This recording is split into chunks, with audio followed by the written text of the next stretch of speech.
Well, thank you so much, Side. We need to move to our second presenter of the panel, Nir Shafir, who is currently an assistant professor of history at UC San Diego. Dr. Shafir's research and extensive list of publications span numerous topics, but usually incorporate three overlapping themes: the history of religion, the history of communication, and the history of science and technology. Dr. Shafir is currently completing his first monograph, or maybe he already has completed his first monograph, which I personally very much look forward to it, on how cheap and short manuscript pamphlets as a new method of communication forged and fractured religious communities in the 17th century Ottoman Empire. So this talk Nir will give today will be slightly relevant to that book, but we are looking forward to this. Yes, Nir. Thank you, Tunç. Thank you, Marinos, for the invitation. Thanks to the whole GHOST team, and thanks for everyone who's presented so far. I've learned a lot. So today I'm going to present something a bit new. This is something that actually presented first in the David collection when I was invited there for a conference. So you'll notice that a lot of the material is actually sourced from the David collection. It's also going to be a bit different from the presentations we've had so far, and that it'll be much more visual and much more about artisanal knowledge and wonders, so forth. And it's also a bit outside of my normal thing. This is very medieval. It's even mostly pre-Ottoman. Has nothing to do with the Ottomans, really. But let me get started. And just to give you a sense, this is all kind of, let's say, newer research. So if you have any feedback, I'm more than open to challenging a lot of these ideas. So a few years ago, that's almost 3 years ago, I published this article on Aeon called Forging Islamic Science. And it looked at essentially these fake images, fake miniatures that were circulating around, purporting to depict science in the Ottoman Empire and the Islamic world at large, and how they'd ended up in university collections and elsewhere, and through the powers of the internet, spread very far, even ending up in the covers of scholarly books and other things. And one of the points that I made, one was kind of, how did these things move about? Why did people believe them? What was their pool? But I also criticized museums, like the Museum of Islamic Science in Istanbul, about the type of recreations that they made and building off of these. The way they used images, for example, they would take this image from Al-Jazari, a water clock, and then just going to create an object. Even though it's not actually clear, we have no physical objects from Al-Jazari's book.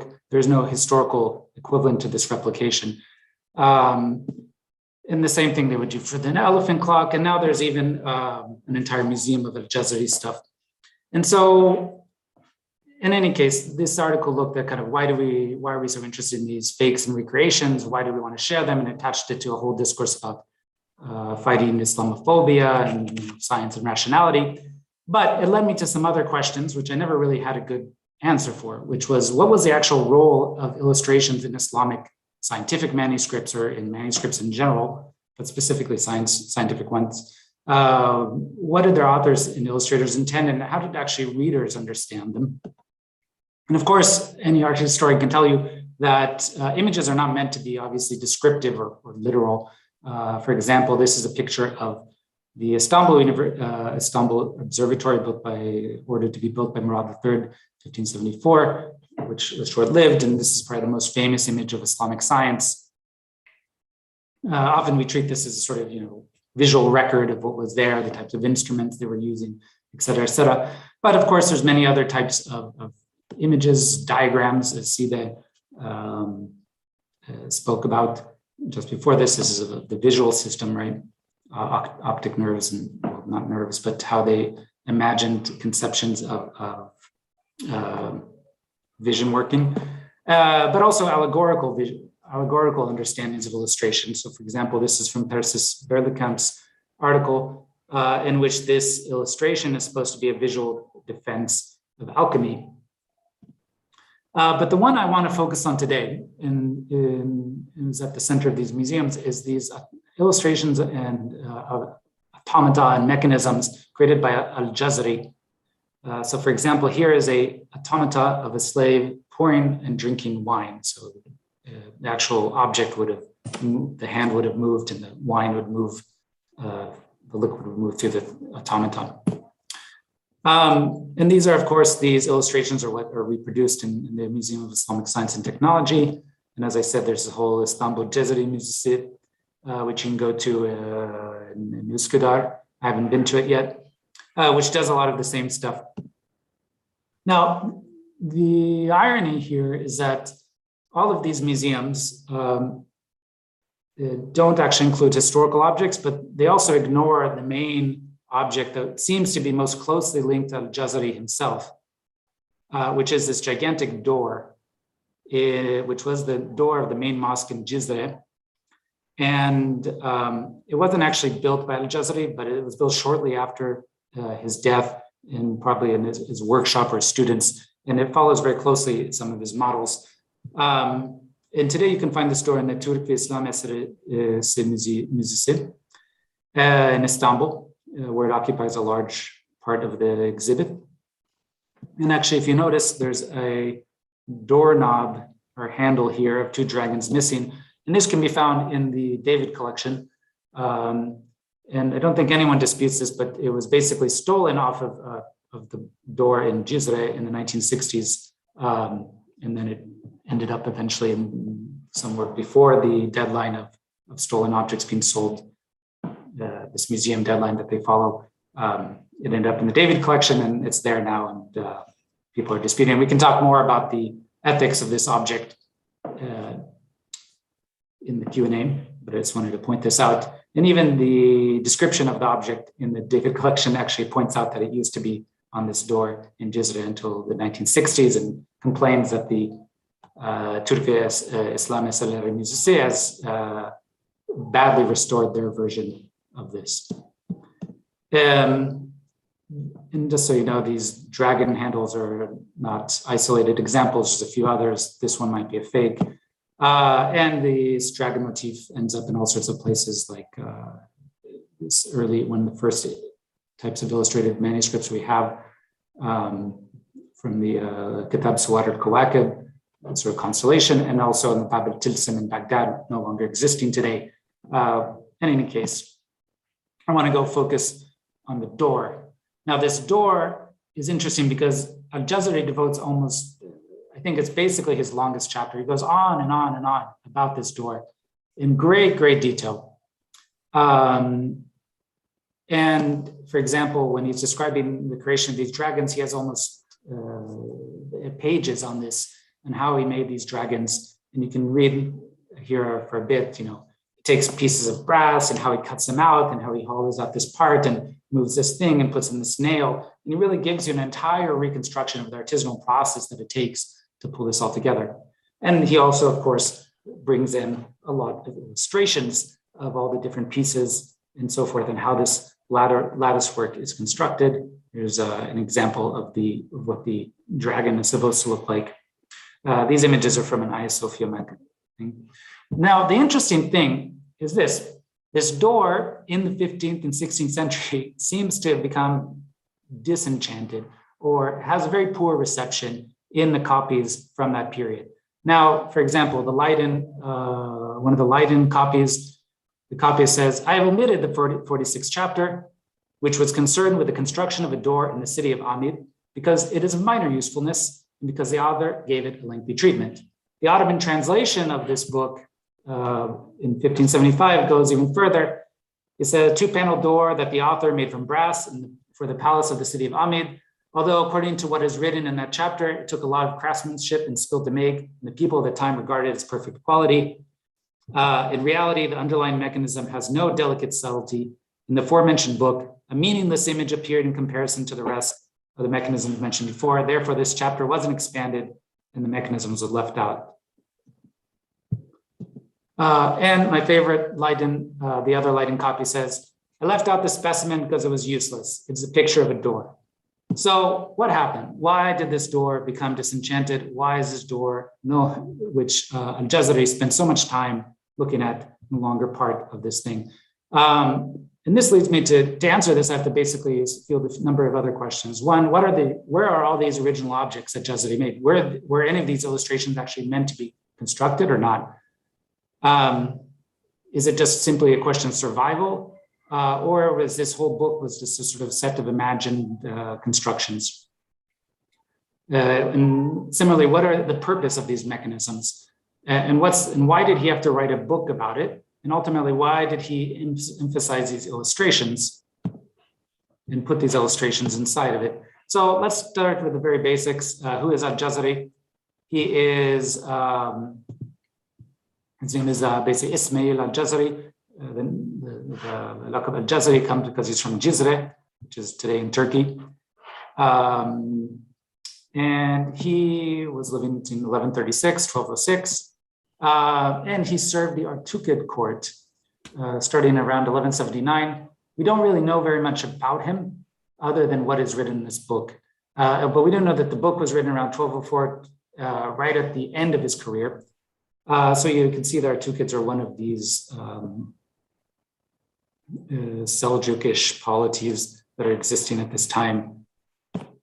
The book itself is called, at least in the copies that I've looked at, the title is Al-Jami bin al-Ilm wal-Alam Amal al-Nafi fi Sanat al-Hayyal, which I've translated as Connecting Theory and Practice, Crafting Mechanical Devices. And I'm going to come back to that title in a bit.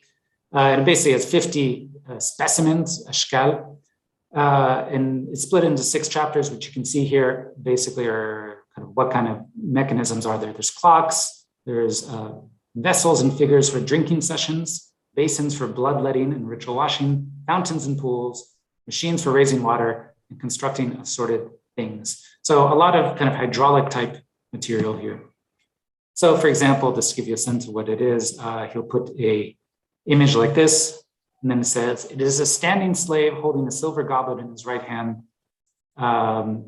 The stem, by the stem of the goblet in his left hand is a bottle with the top pointing to the top of the goblet. Every 1/8 of an hour, wine flows from the bottle into the goblet. He lifts his right hand and glass in it at his mouth so that the rim of the glass is between his lips. Anyway, you see what it's doing. It's describing how this automata is functioning. And it also goes into a bit about how to build them. One of the things, as I point out, is that these instructions and illustrations are not sufficient to actually build the things themselves. Today, there's about 14 or so copies that I found, especially the translator of this text who translated in the 70s, Donald Hill, found. Most of them date from the 13th to 15th century. There's a few others, later copies in Arabic. There's 2 Persian translations, one from basically the end of the 18th, early 19th century, and one Ottoman translation, which I'll get to in a bit. So let's move on to the images. These are some of the images. See, obviously these are for the quality of images at the time. These are extremely high-level images produced, obviously in some sort of royal image production studio workshop. And these ones come from 13 and 15. You'll see these in museums around the world because there's 3 copies in Topkapi. 2 of them had large portions of the illustrations cut out, and then these were sold on the international art market in the late 19th century. So that's why you'll see them at different places like the David Collection, Museum of Fine Arts. These ones, as you can see, came from basically 2 copies that were made around the same time in the same place, 1315 in the Jazeera. This one's for the Freer Sackler, a bit different time. This one I think was from a Mamluk court. Still very high quality level of illustration, slightly different style. This is a device to measure blood. And you can see again why this one's from the Met, the Khan Museum. You can see there's also, in these illustrations, there's letters and numbers to help describe how these things are supposed to function. This is supposed to be a sort of palace clock in which the court is sort of recreated in the form of a time-telling device, along with a sort of zodiac type format. But not all of these images were easy to reproduce. A lot of them, as you can see in this manuscript from Leiden, especially once they left the royal context, tried to keep up these images, but basically failed, as in this one, the version of the palace clock.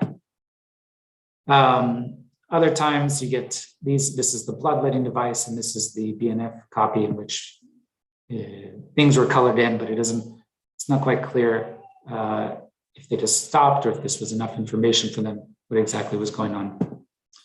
And of course, there's all these prosaic images in here,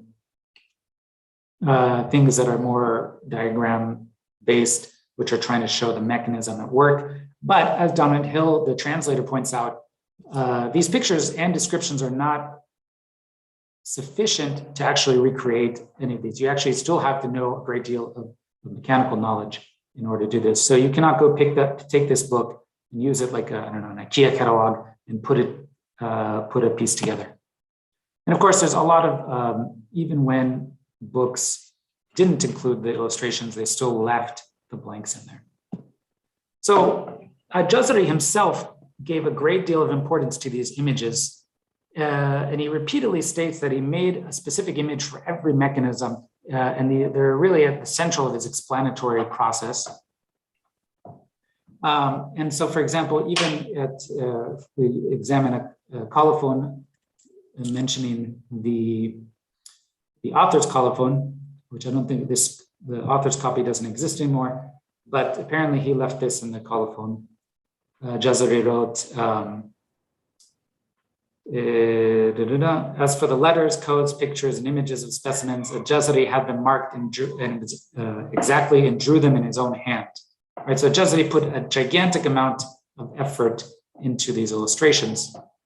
Now, one thing we can tell from these illustrations is that obviously these mechanisms are meant to be in a palace/court context. Almost all of the automata that are being created are basically slaves, musicians, wine drinking, wine servers, peacocks, courtiers, that sort of thing. And it's kind of, I mean, you get a sort of recreation of the palace and of the court in miniature, which wasn't just done in automata, it was even done in sugar and other things at that time. But one of the interesting things is that obviously to create an object like this, a book, but also the mechanisms themselves took a great deal of money and patronage. And we can even see this, for example, in this Mamluk copy, the Mamluk Tura is actually inscribed on this example of two men drinking. And the same can be said, you can get the royal context from the frontispieces, which are extremely elaborate and extremely large, like this Mamluk one, very clearly Mamluk, and then there's this Zengid, mostly one. Now I want to move away from the text and try to situate this in a larger kind of artisanal context of the 12th to 14th century Jazeera. And I want to start off with this object. This is a lockbox today in the David collection. Very elaborate. It's basically a sort of combination thing where you set these to different combination, and then if the combination is right, it'll open the box. But this is not an isolated thing. In fact, there's other ones like this one in the Museum of Fine Arts, and then there's a sort of similar one with a very impressive metalwork in the very same period, early 13th century, right when Al-Jazari is working. Interestingly enough, Al-Jazari actually includes a lockbox in his piece, right? In his book, and he gives you all the diagrams of how to create the locks, how to create, how they should look like, the mechanisms and why they should work, etc. What's interesting is that the lockbox in the David collection is made in 1200, 1201. Now, why do I highlight this time? Because it was basically in place. It's because this is exactly when Jazari is working. But if you look at where it's made, it's basically made in Iran, in Isfahan, not in Diyarbakir, which suggests a few things. One is that there's an entirely large artisanal tradition of making mechanical devices, especially in all sorts of in metal, but also other types of material. And of course, this artisanal tradition isn't written, it is the work of artisans. And Al-Jazari is basically an artisanal is an artisan working at the court, creating these works. And like any artisanal form of knowledge, it's almost impossible to recreate these mechanisms without actually, being imbued with this tacit knowledge, becoming a master in the production of metal and of mechanics. So the book itself is not there to recreate pieces. And as I'll point out, basically what Al-Jazari is doing is translating this artisanal knowledge into a course setting. And he's doing something more, I think. And I think one of the things we have to keep in mind is just how the type of what artisans were doing in this period. And I think one of the things we should know about it is that they're in a sense creating wonders. And what is a wonder? I think Qazwini and other people have defined this very clearly. It's basically a state of bewilderment that comes to people due to their incapability of knowing the cause of something, right? And this wonder can be created from multiple things. As Matthew Sabah talks about, the wonder can also be because something's too complicated. And this was the case, for example, in all sorts of artisanal products like lusterwork ceramics, what's called the bukalamun, in which you can't see the luster here, but these luster works, Bassid luster work ceramics, because of the way they would change colors, would be classified as would be seen as a wonder by contemporary observers at the time. And the same thing, if we go through like Ikhwan Safa, the 8th epistle on crafts, they also talk, they're one of the few people who actually bring the crafts into the sciences, right? Because I think at this moment, we're living in a moment in which they were living in a moment between, let's say, 10th and 13th century Iraq, Iran, Baghdad, in which the crafts were elevated into a specific form of knowledge. And in this sense, painters, metalsmiths, and so forth could actually create works of wonder because of their skill and so forth. And this is, I think, what Margaret Graves talks about to some degree, not using the word wonder, but she talks about how artisans actually had an intellect of the hand, right? As she points out, the making is thinking. She talks more about the notion of ornament and what is ornament and how it impacts architecture. But I think her ideas go very well with a lot of history of science scholarship by Europeanists, people like Pamela Smith, who talk about artisanal epistemologies and how artisans knew the natural world. And in this case, were able to create works of wonder. And this kind of reached its apogee in precisely the moment that Al-Jazari was working and living in which the plastic arts like metalwork kind of reached this peak in the so-called Mosul school of metalwork, basically right south of Diyarbakir. So let's get back to this door. This door is basically also a very similar type of object, right? It's a piece of metalwork which shows the deep mastery of Al-Jazari's craft. And this is why he pays so much attention to it. And he goes into so much detail, and he really goes into, for example, when describing this lattice work, he says, I made a star, I made for every star a dome from cast brass surrounded by angles, which fitted inside the angles of the stars. The upper faces of the angles are flat and the same level as the bars of lattice work. Between the angles surrounding the dome and the bar of the star, it goes on and on. But you can see just how much detail he gives, right? So why is he giving this detail? And I think, just to point this out, I think this explains, for example, the title, at least on the frontispieces of the works that I've seen. He's talking about the meeting of knowledge or the meeting of theory and practice, crafting mechanical pieces, right? He's taking artisanal knowledge and making it theoretical, or at least turning it into the realm of informal knowledge. So that's what I think this book is about, in a sense. It is a way of formalizing this artisanal knowledge in a written format, taking all this non-written stuff and turning it into something that's recognized by the court and by, as he pointed out, philosophers and kings. And the illustrations are not meant for recreating the objects, which are impossible to recreate without this artisanal knowledge. They're rather for the courtly reader to read alongside the artisan, right? It shows the amount of thought that went into these objects, but also it dismantles the wondrous effect. In a sense, we can even think of these perhaps as a sort of anti-ajab type of text, right? They disenchant the world that they're looking at for the reader.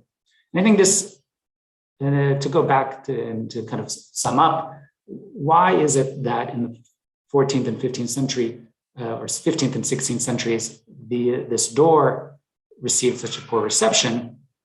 I think one is that has to do with the kind of the disassociation of the text from this artisanal world of the 13th and 14th century Jazeera when Jazari was working. And of course, we also have to keep in mind that whoever was copying this down by the 15th, 16th century, they didn't have these texts in front of them anymore. But still, that said, I think there's at least something to be said that Ilm al-Hayal, this entire artisanal world, has kind of faded, at least as a type of respected form of knowledge. And that's why they kind of take out the door. They don't see its purpose or all the role of artisanship. And I think we can also see the same impact by the fact that the illustrations also fall away. Not only do these copies move away from the royal context, but I think the general importance of artisanal craft knowledge, especially in mechanics, falls away. And this might be, for example, why mechanics, I don't believe that there's any other Ottoman text on mechanics after this translation done in the period of Murad III. So just a brief word about what happens. I haven't looked at this text very clearly, but I just want to point out that this is completed exactly in the time of Murad III, this very same sultan who ordered the observatory built. There's only one copy of it. It wasn't copied afterwards. There's no illustrations, but they did leave spaces. But there are some important changes. One is that Ilm al-Hayal, the science of mechanisms or contraptions, is transformed into Ilm al-Handasa. At the same time, the text as a whole, and I know you'll ask me about this, but I can't remember at the moment. It heavily emphasizes astronomy and timekeeping much more. I think it gives much more attention to timekeeping pieces, and also the general emphasis on astronomy is greatly increased. So I think there's some sort of shift, let's say by the 16th century Ottoman Empire, in which the mechanical knowledge has been degraded, it's been in a sense stripped of its enchantment, and artisans, while of course producing wondrous objects, are no longer seen as producers of formal knowledge. That said, we can also, I do want to point out that perhaps looking in this longue durée view of these illustrations of mechanisms, perhaps we can revisit some of the illustrations that accompanied the construction of Murad III's observatory, such as these figures from the Alat al-Rasadiyya. What was the purpose of these images? I mean, obviously they weren't necessarily meant to be construction guides, but did they serve the same purpose as the illustrations of Jazari for Mamluk or Tukid rulers? Were rulers supposed to view this and see in it a wonder? Were they supposed to try to let's say, disenchant these objects? What was the purpose of these illustrations? And specifically, why did they emphasize so much these mechanical pieces in these new astronomical texts? And with that, I'll end my presentation. Thank you for listening to me. I hope I didn't go on too long. Thank you so much, Nir. We are behind our schedule as usual, but it's not a big deal, I believe. So the floor is open for questions, comments. Professor Mavroudi. Can you hear me? Yes. So again, from the point of view of somebody who has looked at a lot of technical manuscripts, I think you have a point in understanding these as part of a heritage of mechanics that comes from antiquity, because every single one of the contraptions that you showed is also described by Hero of Alexandria. The door itself is one of the most banal such inventions. And to my mind, part of the reason for omitting it in some of the later manuscripts must be exactly its banality. It doesn't say anything. I mean, I think you have a very good point about the book in itself not being able to teach anything to somebody who doesn't know something. It presupposes pre-existing knowledge. This, by the way, is true for a lot of other manuscripts on technical disciplines. Botany is an example. Astronomy and astrology even are examples.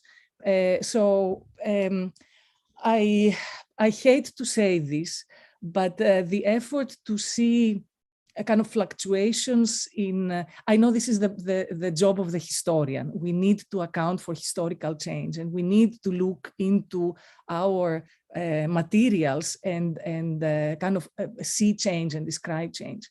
But it is very difficult to do it out of this material. To me, the key to understanding Al-Jazari's work, and I think this reception it has as a work of genius, blah, blah, blah, this is all due to Donald Hill, who was not an expert in technology. I mean, this was an amateur work that now monumentalized Al-Jazari in a certain way within scholarship, and we need to reconsider all of it. So to me, Al-Jazari is best understood as the product of a provincial court who wants to antagonize the provincial court, other more brilliant courts. I think the date 1204 is one needs to be, attention needs to be paid to it, because I can remember a description of a crusader, and I have to. It's a crusader source, and it talks about the reception by Emperor Manuel. And Manuel appears in front of the crusaders, so this is within 50 years, let's say, at most, from Al-Jazari's Automata. He appears in front of the reception of crusaders with a whole, a lot of mechanical contraptions are used. So it's part of the courtly etiquette of the period, and this is what the R2 kids are trying to emulate. And they have this engineer, and he puts it together. So I said it's again the challenge of accounting for tradition and innovation, but one needs to go about this very, very carefully and fully account for the tradition first, and then talk about innovation. So this is my 2 cents. Can I respond? Yeah, no, I fully agree. I don't think, obviously, Al-Jazari is one repeating everything from the Banu Musa, and also from that, the earlier classical tradition of mechanics. My point, I don't quite see what you're seeing about, let's say, a transformation. What I'm basically talking about is, why was this door important to them, and why was it not important to other people?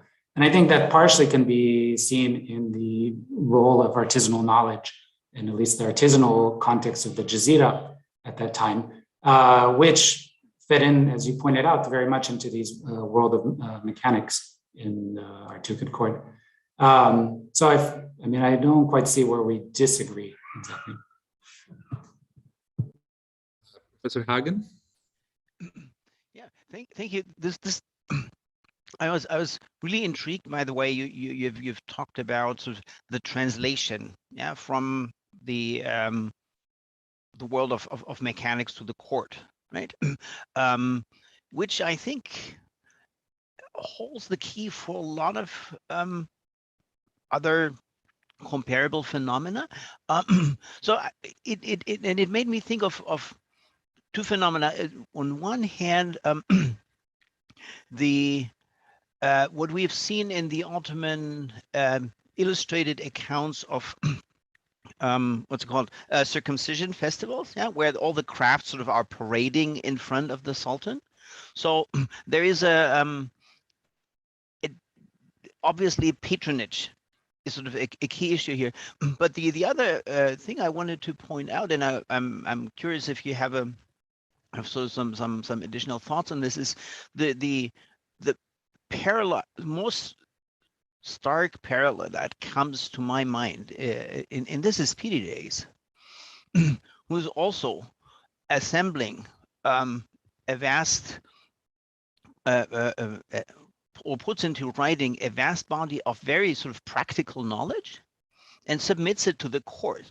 But until now, Pyrrhides is very much treated as if he was doing this in order to disseminate more knowledge for practical application. And my suspicion is that that's not the case, that just as you can make automata from Al-Jazari's thing, you can't sail with the Kitab-i Bahri under your arm. So this is for the enlightenment, education, edification of the court. But I'm wondering, am I going off track here? I mean, I'm not an expert on Pyrrhides, but I think you're right, and that I think that I think we have to pay more attention to how, let's say, artisanal or kind of traditionally non-written sciences and knowledge transfers to written form in different contexts. And in this case, I mean, I would completely agree with you that Pyrrhides seems to be a good example, right, where you have navigational knowledge, geographical knowledge that is then transferred to a particular audience. I guess in this case, the court would be the main one in the 16th century. Yeah, so I mean, I would agree with you on that reading. I have a related question / comment, especially about those festivals and the parades of particular artisanal groups, and specifically the clockmakers. And when I look at the Surnames and how the parade of the clockmakers are narrated there, I often come across a use of vocabulary stressing the strangeness, the garibness of the tools they have. I mean, the history of mechanical devices and the astronomical instrument, how and when did they become disenchanted? When did the Ottoman intellectuals or literary culture start talking about these instruments in in an ordinary fashion? I mean, this is a question I've been tackling with. So I wonder whether in the Ottoman Turkish translation of Jazari's texts in the late 16th century, is there any heightened stress on the strangeness of things? Is there any added vocabulary? That's a really good question. Yeah, I've always also been fascinated by these clockmakers, especially if you go to the Topkapi and you look at the exhibit of clocks, not just the European clocks that they import, but also the sort of the clocks made by Sufi craftsmen starting in the 17th century. And what is the world that allowed that to be produced and so forth. To be honest, I wrote this presentation over a year ago, so I can't quite remember what exactly is in the Ottoman translation. I have to get back to you. Just looking through it briefly over the course of a few hours, I found that it was much more heavily emphasizing timekeeping, but I'd have to go back and look at it, and I'll definitely keep an eye out on the language. I mean, obviously, I think the point is, I think there's certainly the notion of wonder, types of craftsmanship, I'm sure continues into the Ottoman period, right? Even in Necip Olu's work on the geometric patterns in the Topkapi, she mentions how people would look at the designs and use them as a sort of entry point to wonder. I think there's always been a connection between the capacity for wonder and crafts to go together is, I think, always been there. And I don't think that goes away. I think there's something about let's say, the epistemological authority of the artisan, to put it in a way, that perhaps is diminished, but it's difficult to say. Perhaps it shifts, whatever people were understanding for mechanics in the 16th century is shifting to something attached more to timekeeping and astronomy. But I can't say at this moment. Sure. Thank you, Nir. I see no other hand or no other question in the Q&A box. So thank you again, Nir, for this wonderful talk. And let's move to our next presenter, Professor Miri Schäfer-Mosensohn, who is an associate professor at the Department of Middle Eastern and African History at Tel Aviv University. She also needs no introduction, but just let me highlight her research and her two well-known books in the history of science in the Ottoman context. The first one published in 2009, Ottoman Medicine, Healing and Medical Institutions, 1500 to 1700, which was later translated into Turkish. And the second book, Science Among the Ottomans, the Cultural Creation and Exchange of Knowledge, that came out in 2015. And I believe it was also translated into Turkish as well as Arabic. Professor Schäfer-Mosensohn, the floor is all yours. Thank you very much. Good morning, good afternoon, good evening, depending on your time zone. It's evening here in Tel Aviv. Thank you, Marinos, for the invitation to this symposium, and thank you, Tunç, for the introduction. As the almost last speaker, I had the privilege to hear all the excellent talks we had since Friday and think how I can connect to them. We heard about various ways in which Ottomans engaged with the mysterious, with the enchanted, with the wonderful and the strange. My specific story is of a moment where there is an interest in the type of scientific knowledge that argues for absolute truth, for an unequivocal explanation within a person's reach and intellect. That is disengagement from cosmological conception that attributes power to processes and actors beyond human perception. My focus is a late 17th and early 18th century Jewish physician by the name of Tobias who lived and practiced in the Ottoman Empire for decades. I'll introduce him in a minute, but before that, I'd like to say that he's quite well known for scholars in Jewish history and history of Jewish medicine. But he's presented exactly like that, a physician defined by his religion, free from all cultural Ottoman context. And what I would like to do is to put him right there in an Ottoman context in order to understand his work and his career better. And in bringing him into Ottoman context, I think we are able to better understand the Ottoman mindset of the time. So, who is Tobias Cohen? He was a son to a family of European rabbis who emigrated to Ottoman Palestine and then returned to Europe. Family troubles and Jewish turmoil in Europe, and then Tobias' own studies took him from the Lorraine region, northeast of France, to Poland, mainly Krakow, to Germany, Frankfurt on the Oder, and eventually Padua, Italy, where he studied medicine in the university. He obtained his medical degree in the summer of 1683, what a symbolic date in Ottoman context. And then he took a position as a court physician in the Ottoman Empire.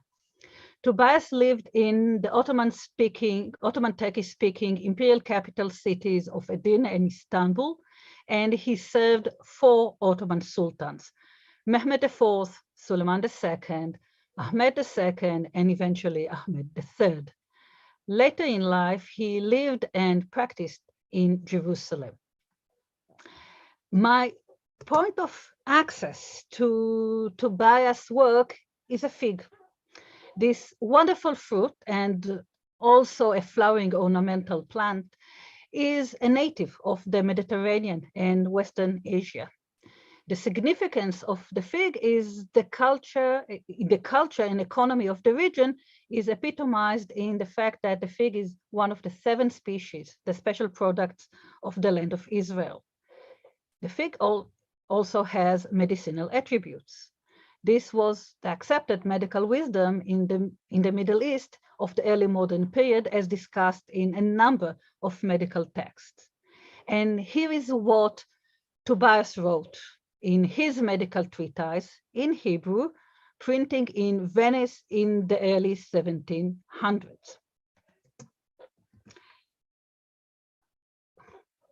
Sorry.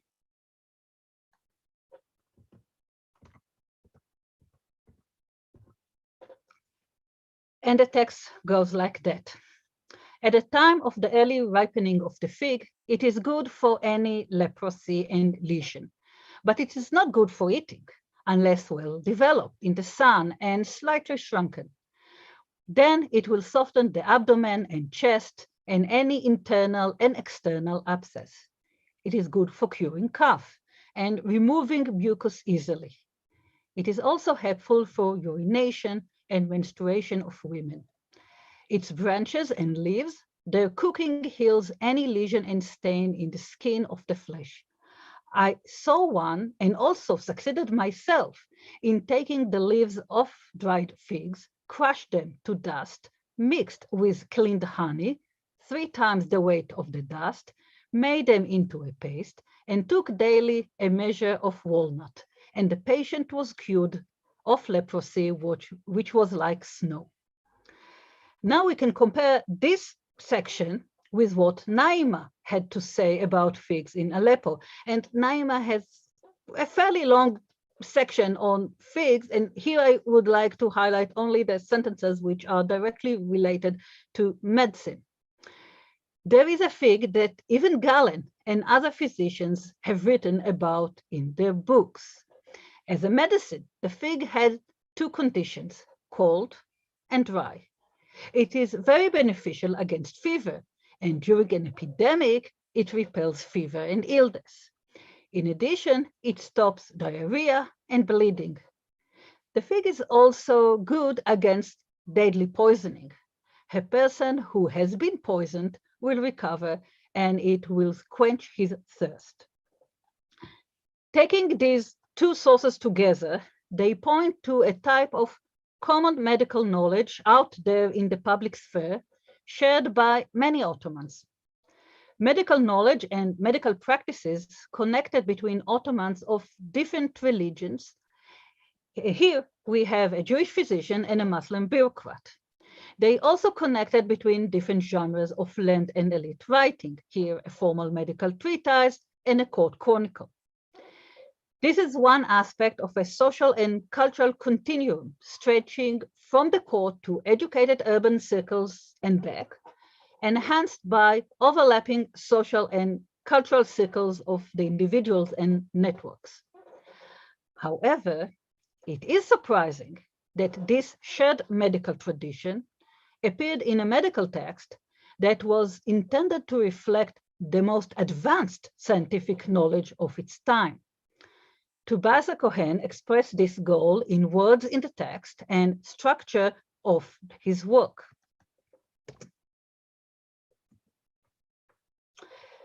Tobias intended his compendium, Maaseh Tuvia, that is the work of Tobias, to a Jewish audience. In the author introduction, he explained that he writes his treatise in order to make the cutting-edge medicine of his time accessible to Hebrew-reading physicians.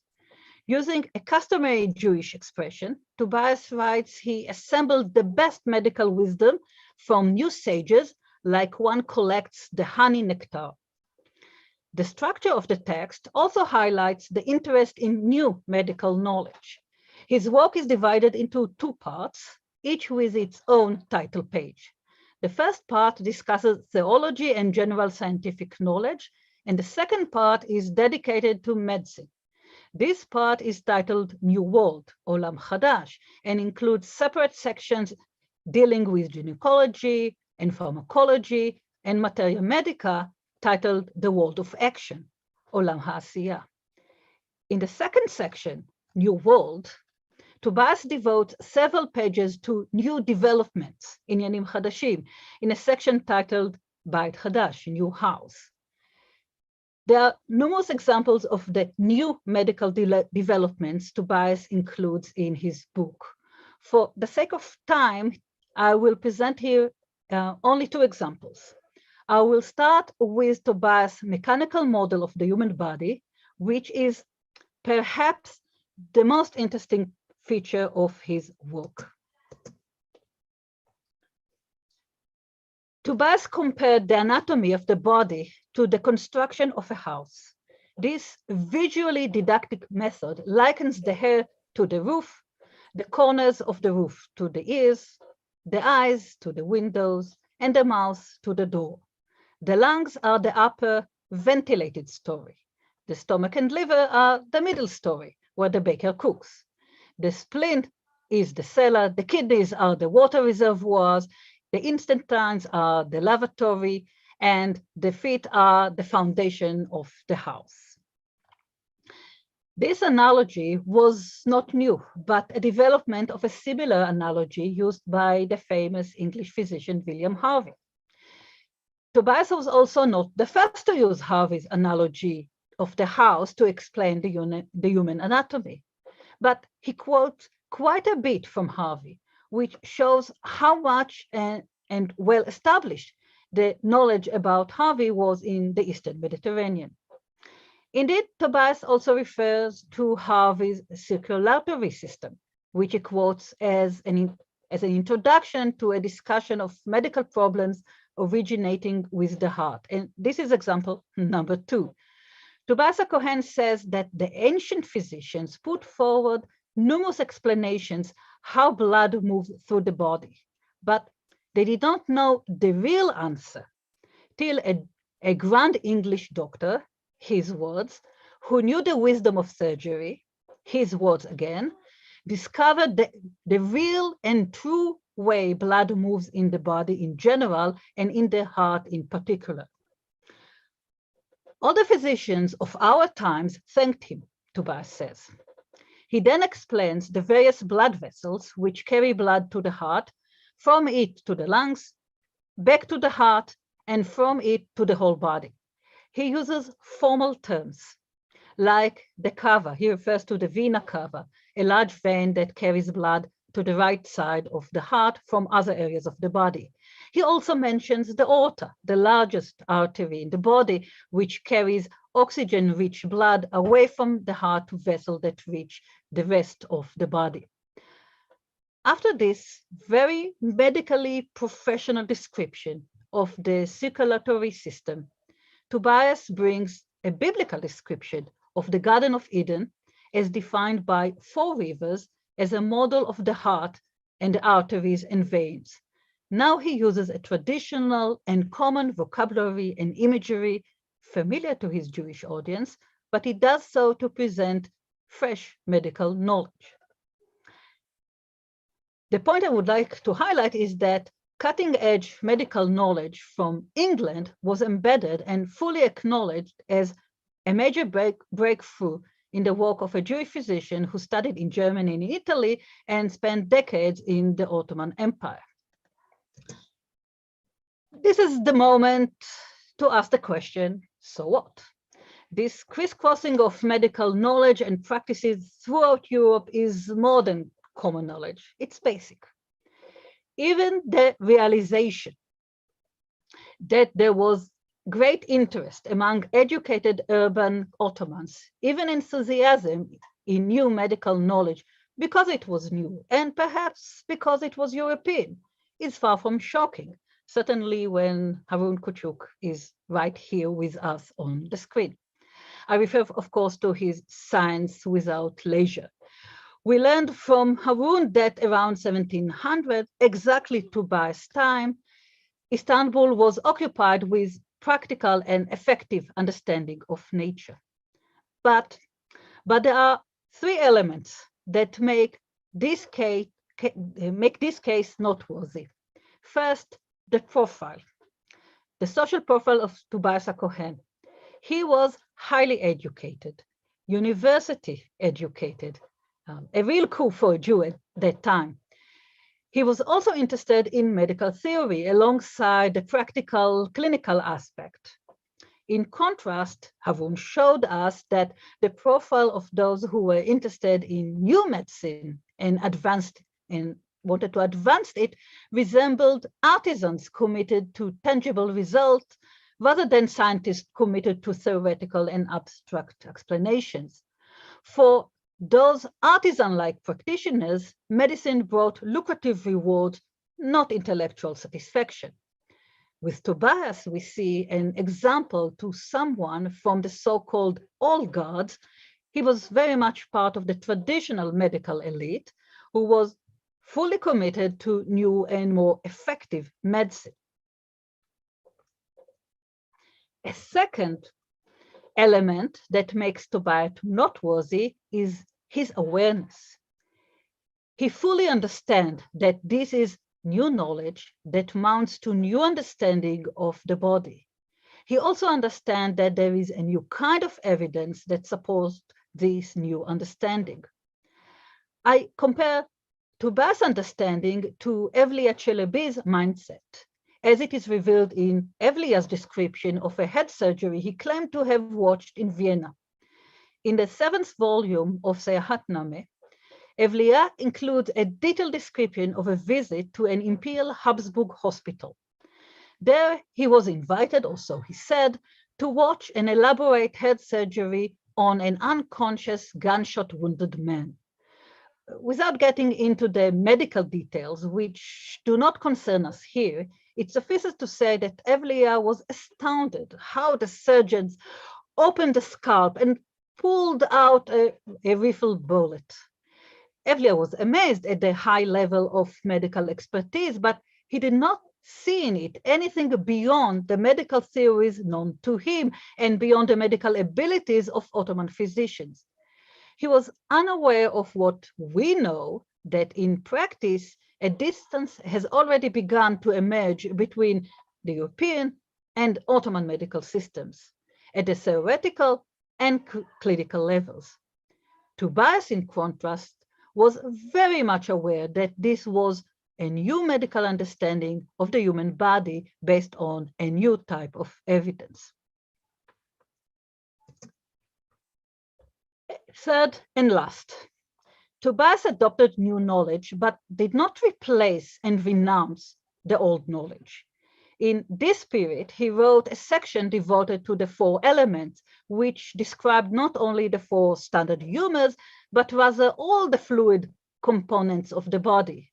Elsewhere, however, he included an accurate analysis of the urine as an extract of the blood and a waste that needs to be filtered out of the body. He talked about the circulation of blood as one of the major discoveries of modern physicians and immediately moved on to discuss the appropriate techniques of cupping, the traditional form of treatment based on humoral theory. All of these lead to the following claim, which is the point relevant for this conference. The changes and updates in medical knowledge which Tobias advocated are based on the notion that with enough knowledge in anatomy, surgery, and pharmacology, it is possible to reveal and understand all the secrets of the human body. There are no ajaib, there is no perplexity. At the same time, he valued the existing medical knowledge. He upheld the professional practices of his time, or I suggest we may think of the existing knowledge as serving as an explanation of the new model, or perhaps as a secure and trustworthy foundation on which he could build the new and therefore more speculative new flow. Going forward, I think this intersection of old and new knowledge may allow us to better understand how epistemological changes occur. New models of the human body are both symptomatic of these shifts as well as an agent of further transformation. Changes do not necessarily occur in Big Bang, but in a more subtle way. They are connected to old, familiar, and trusted knowledge and practice, and are weaved into different layers of life till they gather a critical mass, and then they change the paradigm. This is what Tobias offers us, glimpses into a moment before the major changes in medical theory and practice. this is what makes him so fascinating. Thank you very much. Thank you very much, Professor Schäfer-Mosensohn. Questions, comments? Harun has raised his hand. Harun. Thank you. This was a wonderful talk, and thank you for the praise. And I think I'm just going to ask you. You will publish on this in English, yes? Yes, of course. Okay, great. Because I would love to, use it, cite it. No, this is really great. Thank you. That's just that's the only thing I want to ask.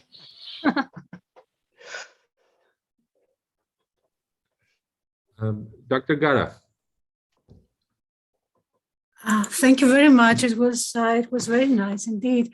And since I have completely no knowledge of the subject and these persons, do I understand correctly? Is this the first work that is published in Hebrew as a compendium, as a guidance, or is it the first?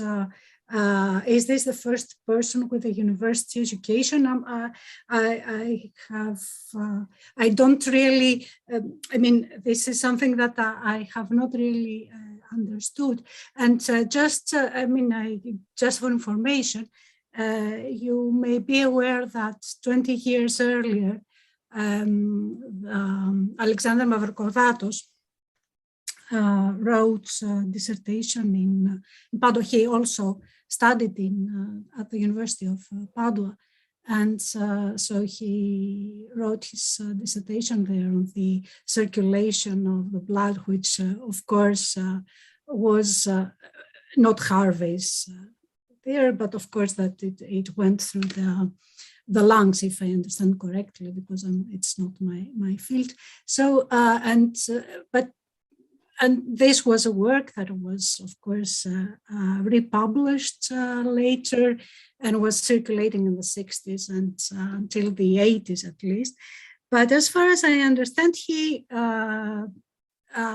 want to go, he made a very different career, no physician at all, so he ended up as a great dragoman and a political person and so on.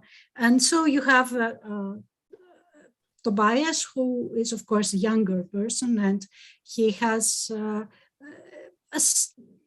up to a degree a similar, let's say, not similar, comparable education. And then he has a very different trajectory. And so he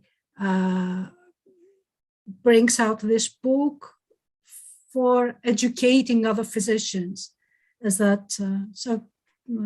If you would like to comment more on that and give the, sorry for, it's not really a question, but it's fascinating and I have no idea about all the subject. That's why I am bringing this up. Yes, thank you very much. I think it's it will be accurate to explain that Tobias is important exactly because he's not important. I mean, he's a regular guy. There are so many other physicians like him who served in the Ottoman court. He's not unique in any way. If we look at his long career, there's nothing to distinguish him from many other physicians within the court or outside the court. And I think this is exactly why I find him so interesting, because he's not the first. He's not the first to write about Harvey. He's not the first to write such a compendium in Hebrew. There are certainly much more important and influential Jewish physicians, included also in the Ottoman Empire. But if someone like him, who is a regular physician, yes, highly educated and obviously also he's well connected politically, but if someone like him knows so much about Harvey, and he made this he's going through these epistemological changes. I think that in that regard, it tells us something much more widespread of what is going on and what is discussed and what other people like Tobias may think. So he is noteworthy in the fact that he's ordinary. We have two questions, one in the chat box, the other one in the Q&A box. So let me read the one in the chat box. Raised by written by Deniz Türker, but actually raised by Akif Yerlioğlu, saying, thank you for this great presentation. You ended your talk indicating that Tobias Cohen represents a moment before a major change. Can you talk a little bit about that? When do you see the major change in medicine then? And he looks forward to reading it as an article. During the 18th century, or let's say the later decades of the 18th century, and I'm sure that Harun can elaborate as well, we see more and more physicians, Jewish and Christians and Muslims in the Ottoman Empire, directly engaged with medicine, advanced medicine, or whatever advanced was at the time, that is coming from Europe. The numbers, the sheer numbers of physicians who have direct access to current medical knowledge and current medical practice from Europe is making a tremendous change. So I would say that second half of the 18th century, certainly the 19th century, we see the major shift. And Tobias belongs to the generations of before. He's poised on the threshold of this change, but he doesn't see the major changes, which I think occur later on. And here is the question from Yasemin Akçagüner. Could you tell us about where he stands on Paracelsian medicine? Are tenets of alchemical medicine included in the Mase Tuvia? He certainly refers to Paracelsus and chemical medicine and drug-based pharmacology. And this is another thing that is a point of interest, because we see that he freely borrows from Paracelsus or Paracelsus-like literature. At the same time, he draws heavily on Harvey, which is a different medical school of thought and practice. We see that in the pharmacology, we see that in his discussion of, in Tobias' discussion of how the human body is functioning. We also see that he mentions recipes that are clearly influenced by Paracelsus or Paracelsus-like literature. Let's take one last question. Guy? Can you unmute yourself, Guy? All right. So first, really exciting. I mean, I have a question about his decision to write in Hebrew, and then to have this practice that is common in other dictionaries of using the Latin and the Turkish. And I'm curious if we can say something about his decision to write and make this decision. First, clearly he imagines another Jewish Hebrew reader, physician that would sort of replicate his career, right? But it also may suggest that he's playing on this idea that there are people who may not be receptive to everything, right? So he would say, if you work in the Turkish speaking, just tell them this, but know that there is more out there. So I'm just curious, you have any thoughts about that? Thank you very much. Because it's interesting because we can see that although he wrote in Hebrew and clearly intended for Hebrew readers, the Turkish or the Ottoman Turkish backgrounds infiltrates into the text. Some of the terms that he uses show influence from Ladino, that is the kind of Hebrew that Jewish communities, many of the Jewish communities in the Ottoman Empire used. And we also see some Turkish terms of recipes or for plants. So this usage of Hebrew and Ladino and Turkish terms, everything is mixed together. It's interesting because he thinks about someone who reads Hebrew, and perhaps he doesn't control it, perhaps he doesn't distinguish which is which, or perhaps in his mind, what he writes is Hebrew, and he doesn't necessarily think that there are Jews out there who have no idea about Ladino or about Ottoman Turkish. So it would be interesting to think more about this. One thing I can say for certain, he didn't just imagine that there is an audience of Hebrew readers out there. There was a large audience of Hebrew readers out there because his text was printed numerous times since the beginning of the 18th century. And I think, if I remember it correctly, certainly during the 19th century, perhaps even the beginning of the 20th century, his text was printed and reprinted all over Europe, well outside the Ottoman Empire, in Eastern Europe, for certain. Yeah, I mean, this is the question of where he prints is interesting. That, like, he writes it in Istanbul, but prints it in Venice. In Venice, that's. Thank you very much, Professor Schäfer-Mosensohn. Let me now turn to the final presenter of not just the panel, but also the workshop, Dr. Işık Demirakın, who is a dear member of our GHOST team. She is a postdoctoral researcher since early 2021.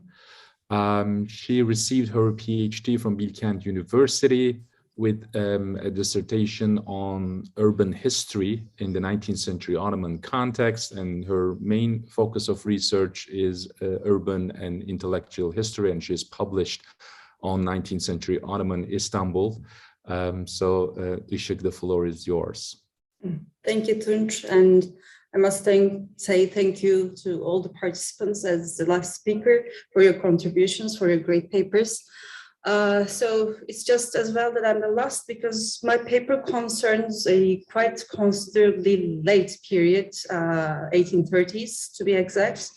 And it's based on the printed material, namely Takvim-i Bekai, the first official newspaper of the Ottoman Empire, which started printing in 1831. So being the official newspaper, of course, throughout its life, it reflected the priorities, different priorities and outlooks of the Ottoman Center. And for the period that I'm interested in, for the during the reign of Mahmud II, we see that the newspaper was mainly used as a propaganda machine, so to say, for the reforms. And this is well established in the secondary literature written on Takvim-i Bekai, starting with Orhan Kuloğlu. So the newspaper did not shy away from using supernatural and natural together as elements to be a part of this propaganda. And the recent scholarship led by Hakan Karateke, Murat Şiviloğlu, and Özgür Tresay also elaborate on how the newspaper was used for shaping the public opinion and creating a new kind of political discourse in order to legitimize the Sultan's rule, of course. But the reason why I'm interested in the newspaper is that it brings together these two seemingly, at least for us, for people living now, these two seemingly contradictory headings and topics, namely Fünun and Garibe on its pages. And I wanted to see whether it would give us some clues into the earlier part of the 19th century in terms of the Ottoman worldviews. So in order to illustrate my point, I will give two examples from each of these headings. So I'll start with an article from Takvim Bekai's 20th issue. It is dated 28th of March, 1831. And the title is Garibe der Sürati Zuhuri Mücazat, so which could be roughly translated as a strange case of immediate appearance of punishment. It somewhat gives away its content, but I will go into it in more detail. So this article concerns one Kırcalı Ahmet who attempted, or maybe it's more correct to say dared, to support a revolt headed by Kara Feyzoğlu Ali, who was the former Aeon of Breznik and İznebol. And Kırcalı Ahmet, as it's told in the article, was brought to trial before the court of Sofia after the complaint of one Sarraj Bektaş Velidi Ömer, who wanted him to return the money, clothes, a harnessed horse, and a weapons belt that he got from Bektaş. But when Ahmet started telling his side of the story, it became apparent that his punishment had already begun even before he appeared before the judge of Sofia and even before the judge made a decision on his complicity. So out of ignorance, as Ahmet said, he had given into temptation and decided to join in the forces of rebel Feyzoğlu. Yet soon after arriving by their side, he started to feel a sharp pain in the first, second, and third fingers of his right hand, the hand that he would have probably used to wield the weapon. So the pain eventually spread all over his body, and Feyzoğlu sent Ahmet to his village for medical treatment. The treatment worked for a while, helped ease the pain. However, when he returned to the side of Feyzoğlu, he started to suffer from pain that was even worse than before due to his now swollen hand. So his screams and wails eventually disturbed everyone in the rebel band, and he was dismissed as he no longer would be of use to them. Since that time, since his dismissal, the pain had been becoming increasingly unbearable, and he was unable to work. And because of that, he sold everything he borrowed from Bektaş in order to seek a cure for his affliction. So by the time he got to the court, Ahmet had realized that his swollen hand, his pain was actually punishment for siding with the rebels against the Imam al-Muslimin Sultan. And he was crying actually before the judge, as it's very meticulously detailed in writing. When they're describing the courtroom, they are giving every detail. So he was crying as he removed the cover from his hand, his injured hand, and upon seeing the swelling, those who were informed about this particular disease, Ehli Vukuf, it says, knew there is no cure and said his hand would dry and eventually fall off. So the scene and the pleas of Ahmet were so dramatic that Bektaş withdrew his complaint. In the process, however, it had become apparent that it was Bektaş actually who set up Ahmet to go and join in with the rebels. So instead of Ahmet, who had already received his punishment by way of a divine intervention, it was Bektaş who was sent to prison. So the message of the article was very clear because throughout the article, there's one thing that is always repeated. This part is a quote from the text.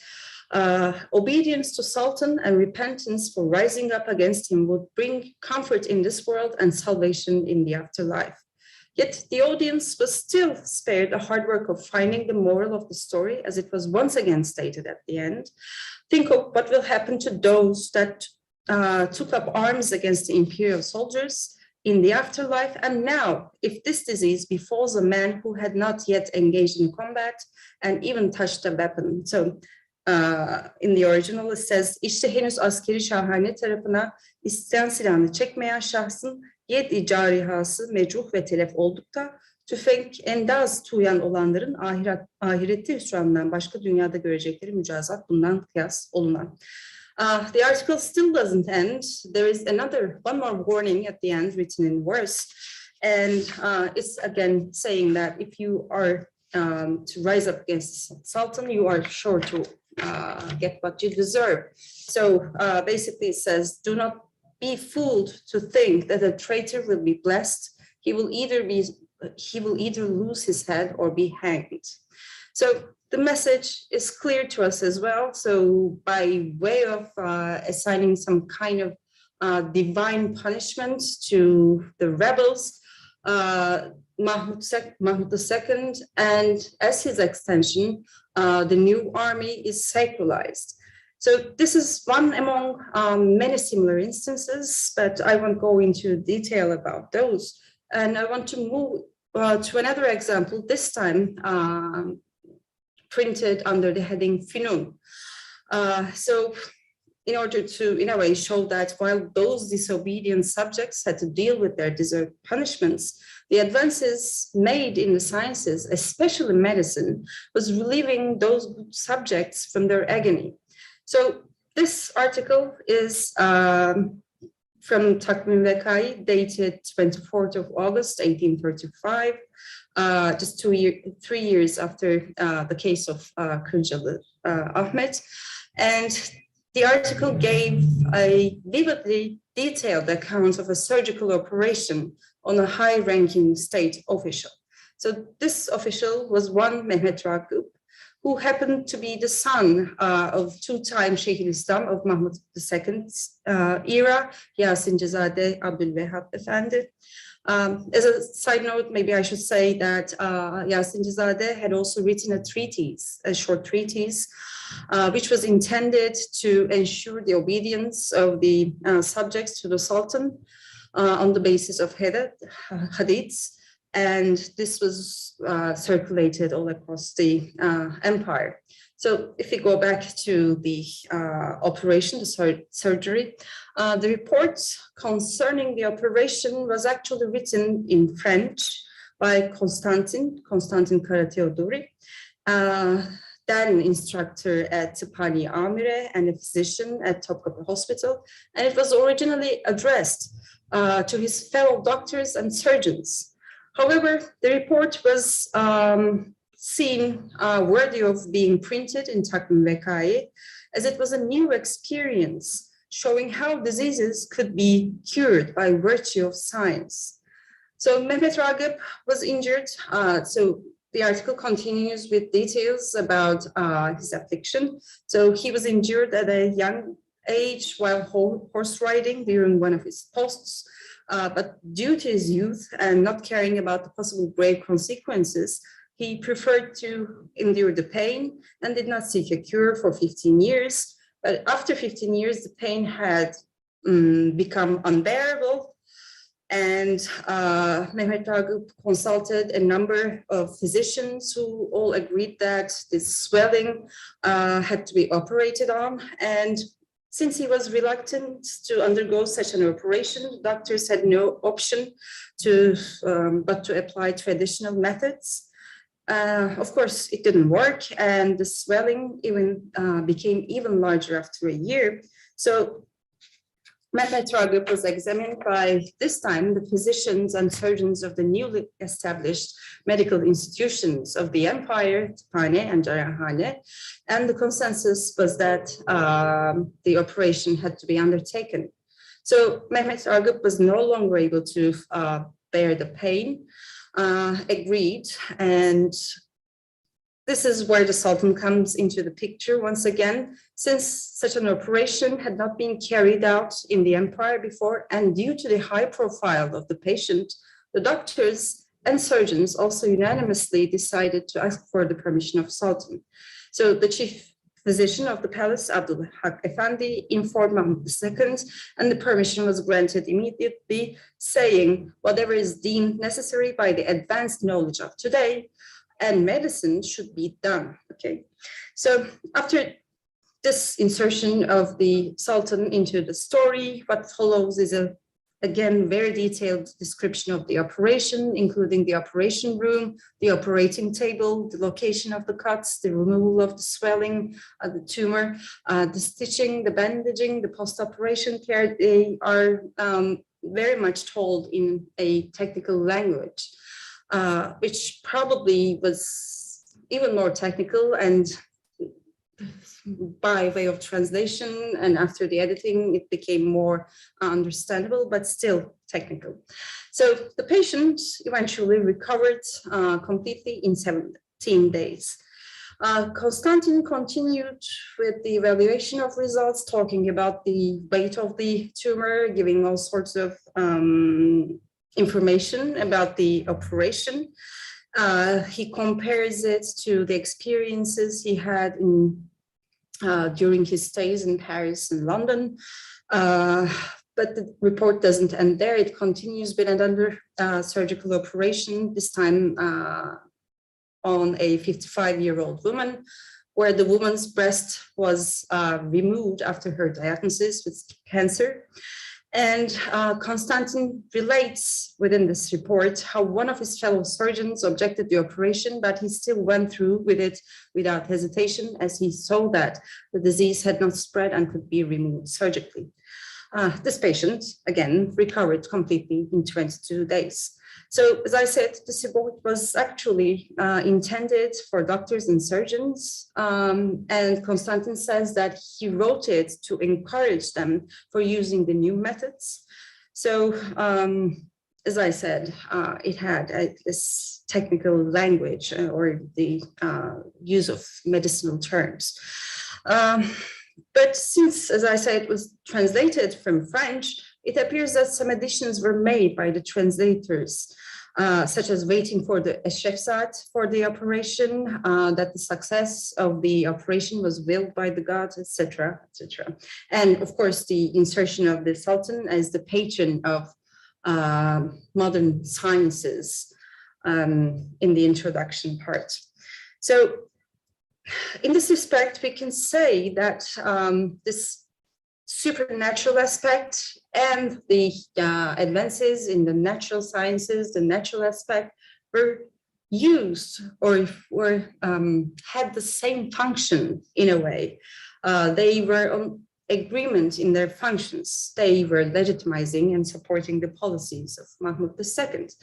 But is it maybe we can ask more questions about the characters of these articles. So I'll first start with the factual side of Garibe stories. Of course, we can surmise that this report on this surgical operation was, although I couldn't find the original, was a real one, but the Garibe stories also had always one foot in truth. Let's take the Kırcalı Ahmet story, for instance. It talks about this rebel Aeon, Kara Feyzoğlu, and this was an actual person who started this rebellion around Sofia region and threatened the Ottoman center for at least 3 years. It was a major problem in that region for the Ottoman center, because Aeon was able to garner support of the locals and the soldiers. The archival documents show that he started to gather men where some Ottoman soldiers were either joining with him or fleeing without even firing a rifle. Okay, tüfek atmadan bırakıp çıkmış. So we can say that not only the supernatural qualities were used to legitimize the rule of the Sultan, they were actually trying to tackle the existing actual problems. And another major problem at the time was the recruitments for the Asakiri Mansure. And we have two stories concerning them. One concerns Anashe from Tosya, who was quite saddened by the departure of her stepson to be part of the recruits of the new army. As he leaves, she silently protests, but she doesn't say anything aloud. She just protests from within and sheds a few tears. But in the end, she has a dream where an Elia-like figure appears and says that she will lose her child for committing this sin. And she sees in the morning that her newborn is dead. So again, it has one foot in truth, because there was indeed a rebellion around Tosya around this time. Actually, Tarihi Lütfi mentions this, that this rebellion was started by exiled former janissaries against recruitments during Mahmud II's reign. And according to Lütfi, Aeon of Tosya was at first pardoned for his aid, but then executed for answering the question why he did not send any recruits, insolently saying, "There is no one left to send. Was I supposed to send cows instead?" So we have these problems and associated supernatural stories. I will skip this part. I think I need to be quicker, but this is not the only factual part of these Garibe stories. Actually, the source of news is also, again, this has this relationship with the truth. So while the news items concerning science were either directly from states because they concern the newly installed institutions, or they were translations from European newspapers, we know their sources, but the information on strange cases were received from all around the empire, and the reporters were usually people of ranking, such as Qadis, Mutasallims, Mutasarrifs, others holding similar posts, and these were actual persons which you can trace in the archives. At first glance, these people seem to have been motivated by the aspect of gaining the favor of Sultan and acted by themselves in sending such stories. But it turns out that the center was actually actively seeking such news items as evidence in a document dated October 1831, just 10 days after the issue of the first volume of Takvim Vekai. So the document was sent from within as a response to the inquiry and orders from the Sultan concerning the newspaper. It first talks about the issues sent to various offices and then mentions how, if any strange events deemed worthy of being published in the paper arose in the region, they would be immediately reported to the capital, indicating the date, the description, and the truthfulness of the story. So this order probably accounts for the flow of reports concerning stories of strange cases to Istanbul, to the center. So when we look at some of these reports that are in the archives, we can see that not all of them actually concern Mahmud II. We have an example, for instance, showing that the Mutasallim of Saruhan, Eyüp had reported the birth of triplet girls to one Fatma as a strange case. So after inspection of the case, it was found to be suitable for print and published in the Takvim Vekai issue number 91. And when in print, the story was a bit more embellished, and Mahmud II was made a part of it as he granted some money to the new parents. So, as I said, the center was actively pursuing these stories, but why? So, This might have to do with Esad Efendi, who was then editor of Takvim-i and at the same time the court historian of the time. So Esad Efendi in his chronicle also mentions several cases of garibe, and these range from simply interesting bits of information on recently deceased state officials to the curse of an old man upon the Janissaries for their demise as they assaulted him for no apparent reason, which Esad Efendi points out eventually came true. So it appears that he found this category of events to be meaningful in conveying any kind of messages and reaching the audience, either by inducing fear or keeping them interested in the paper. But who was the audience of the stories on Garibe and Fünun?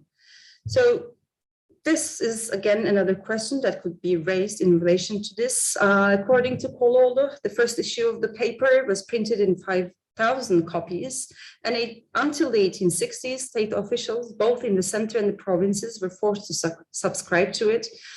There were occasional problems in sending the newspaper to the distant provinces, but it generally was able to reach different corners of the empire. So this doesn't, of course, mean that the intended audience was only these officials. Actually, they were in a way forced to subscribe to the paper, I think, to make sure that those copies reached to the far corners of the empire. So we know from the accounts of the travelers and from the secondary literature that these newspapers were read aloud. So these 5,000 copies were not signifying the actual readership. It was probably much, much more. So these stories of Fünun and Garibe were listened to by a much larger number of people. So still, it's not easy to understand how stories of Garibe and Fünun together were perceived by the audience. Did they clash in their view, or were they regarded as part of the same world? As the Sultan in his person brought together sciences and the supernatural at the same time. So also when familiarity with Garibe stories are taken into account, which are kind of like the continuity of age-old traditional stories, the Evliya stories. So it is possible to think that it could have been the Fünun stories that were found to be strange, or at least more bewildering. And it is also possible that they might not have been intended for the same audience after all. Of course, unfortunately, finding out the reactions to each of these categories are not really possible. But as I said, the general interest in the paper had drawn the attention of foreign travelers to the empire. So we can at least know that a lot of people were able to hear these stories. So at least we can discern how the state or the center may be approached to the supernatural by comparing their stance to the later periods. During this time, we have state actively pursuing strange stories, not, of course, showing that they necessarily took them word for word, but they were after it. As I said, there were cases that did not directly relate to Mahmud II. One of them concerned a restless spirit that was bothering the locals, and in response to that, the article continues to tell how this woman's body was exhumed and incinerated by the locals to relieve the women and children of the town out of their discomfort. So while relaying this news, the Takvim-i does not really comment, actually in a way endorses the way this is handled, but this might have been because in order to, as I said, relieve the locals out of their discomfort, so they didn't interfere in the process. But a much later document from some 70 years later, from 1904, shows us a completely different story. So it says, it concerns, again, the burning of bodies for getting rid of so-called, this is sözde, like in the Güya, in the document, Cadus in Toyran district of Rumelia. And this practice, this time, was considered to be incompatible with the current level of civilization and human dignity. Hareketi vaka, medeniyeti hazıra ve şerafeti beşeriyle kabili telif olmadığı gibi. So the stance of the state was now completely changed regarding the customs, traditions of the locals. Throughout the century, therefore, both the center and many intellectuals who ridiculed the vampire stories in the later press of the 1860s, 1870s had distanced themselves from supernatural. Yet, of course, the practices and beliefs were very much a part of the lives of the locals. So this can be taken to an even earlier date if we are to not necessarily about the Cadus or the vampires, but as a general understanding of supernatural or the inexplicable. So I will quote from Ceride Havadis, this time the semi-official second newspaper, Ottoman newspaper of the time. So this is from 1845, and it says in the Ceride Havadis, it emphasizes actually how the ilim and fünun are progressing, the causes for things which were thought to be extraordinary and wondered at are now ordinary things known by all. Ulum ve fünun gittikçe ilerlemekte olup bundan evvelki zamanlarda tahsili haddi imkandan hariç addolunan keyfiyetler gün be gün kesbi suhulet eyleyerek zuhuru harikulade zannıyla taaccüp olunacak madde ve sanatlar cümle elinle meşhur ve belki adet evinde olmaktaydı tarihten müstahni. And sorry, I really missed the mark, right?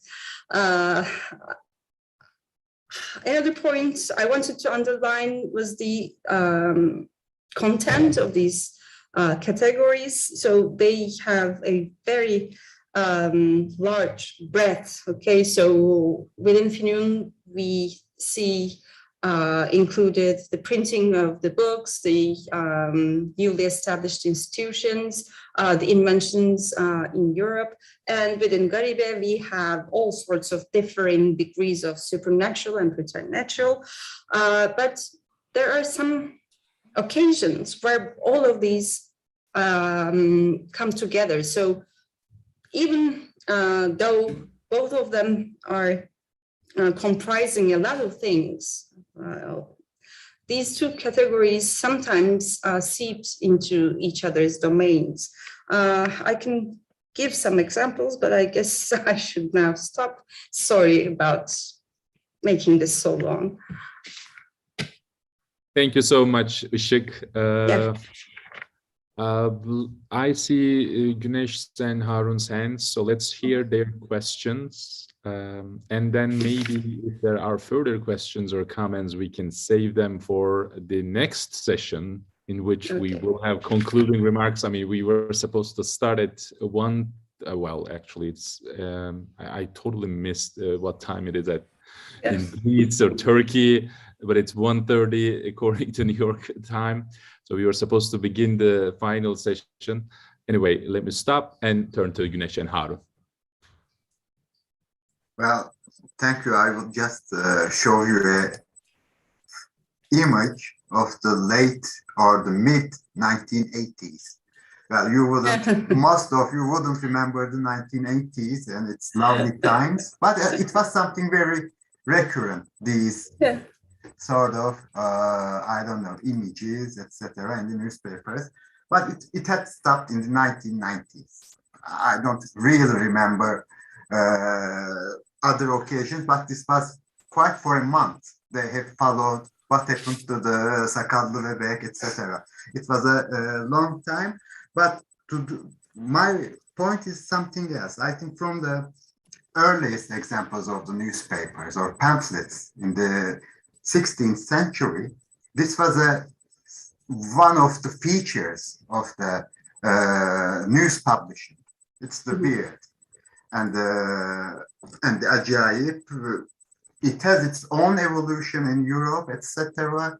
State intervention, etc. I think Andrew Pettigrew and many others have highlighted on this intricate relations between the, I don't know, public amusement and the perhaps reading all this takvimi vekai stuff, etc. in that light may bring some new lights. That's what I would like to say, and thank you, Ishik. It was fun. Yeah, excellent. Thank you.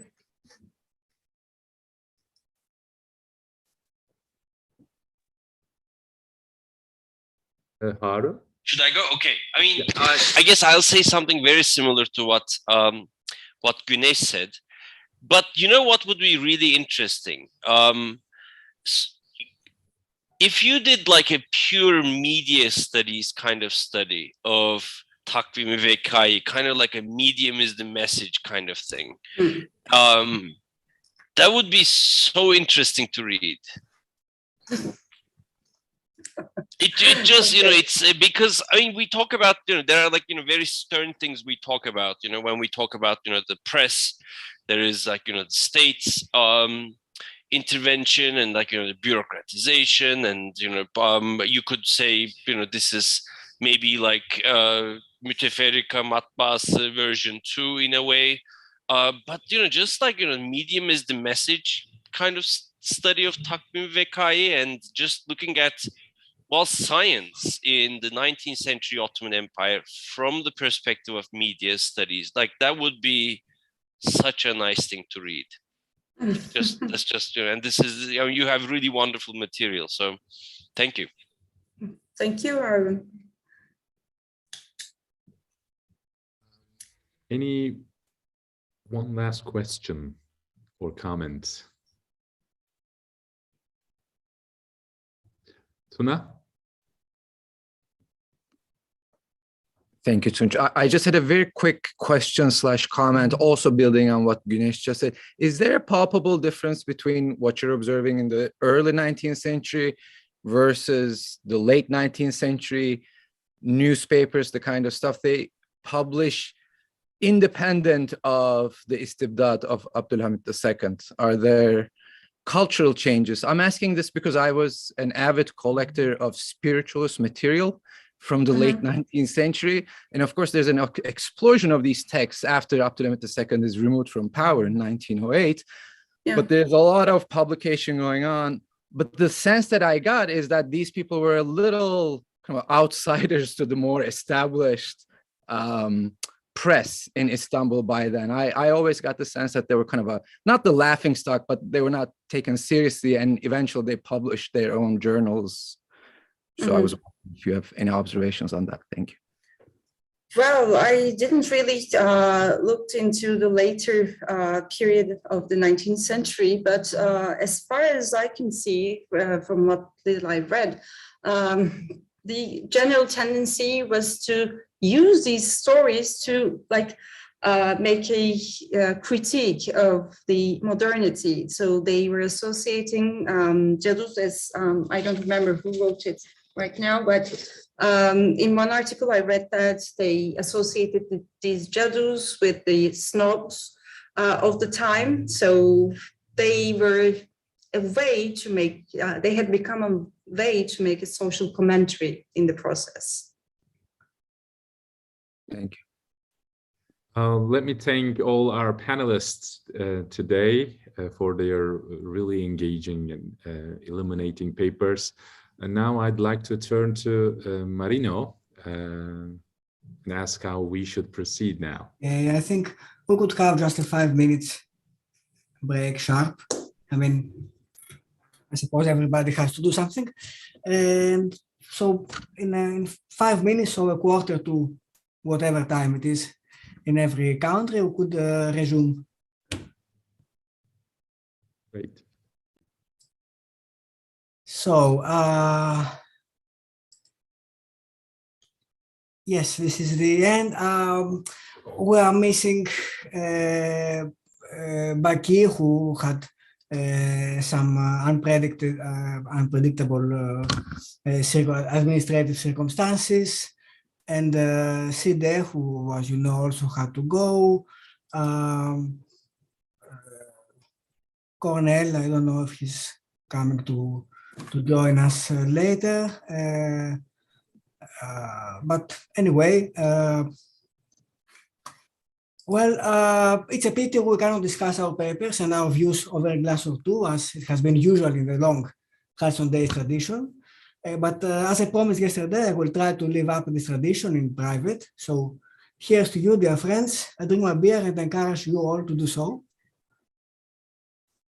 Now, just a short note before we begin.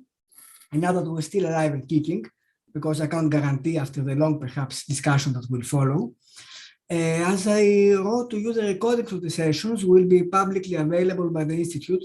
So if someone does not wish for their paper to be so, except for 2 or 3 who had already answered, please send me a private message in the chat box or an email, and will be duly noted. And I will also have to notify you. I will also notify you soon about the guidelines for the proceedings volume. It will be nice if we would have the first version by September or October, or it is too soon, I don't know. We will have time to rewrite after the peer review process. And now I give the floor to Hélène Garat, who kindly accepted to chair our concluding discussion. Thank you very much, Marino. Thank you all. It's a great pleasure and honor to be here with you, to have been here with you all this time and hear your work. And I learned a lot. And actually, it has been a very stimulating 4 evenings with thought-provoking papers and rich discussions. We have been introduced to different facets of the broad theme of enchantment and disenchantment in the Ottoman world, and to the work of intellectuals, mostly, but not only, but mostly Turkish-speaking Muslims, and a lot of them Sufis, who have heard about miracles and wonders, reason and revelation, mystical and temporal knowledge, the nature of knowledge and the modes of its classification, how to know God and to understand the world, etc.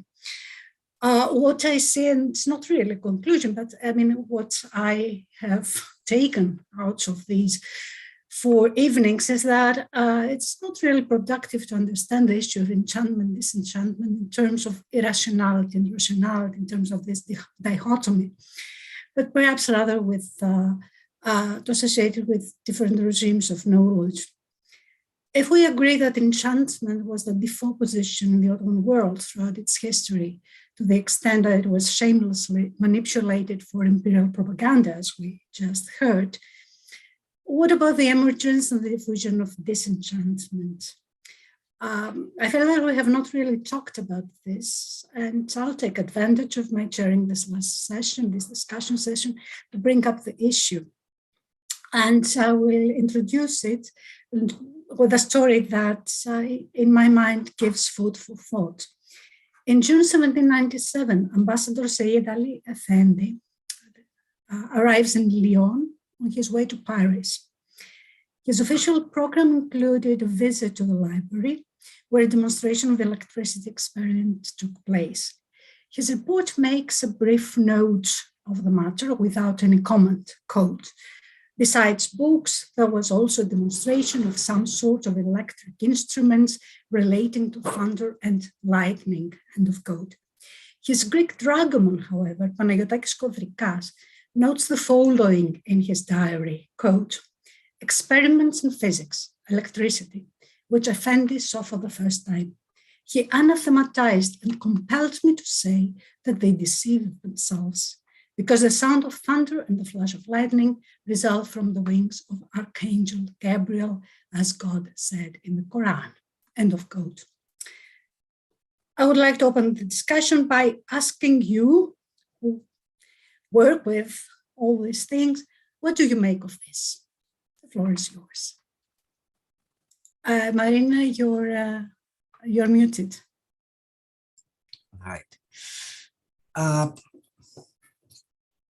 Well, let me, I will summarize my 2 cents on the topic of enchantment, disenchantment again, and this, I think it will be perhaps evident what I make of such a, or what I think one might make of this example you so nicely brought up. Well, as it was highlighted in so many of the excellent papers presented, there are plenty of definitions and theorization about enchantment or disenchantment, and they all have something to contribute to the discussion. In my view, one of the most fruitful is the distinction between transcendence and immanence, brought up by Gottfried. So is the supernatural, is God present in every action and phenomenon, like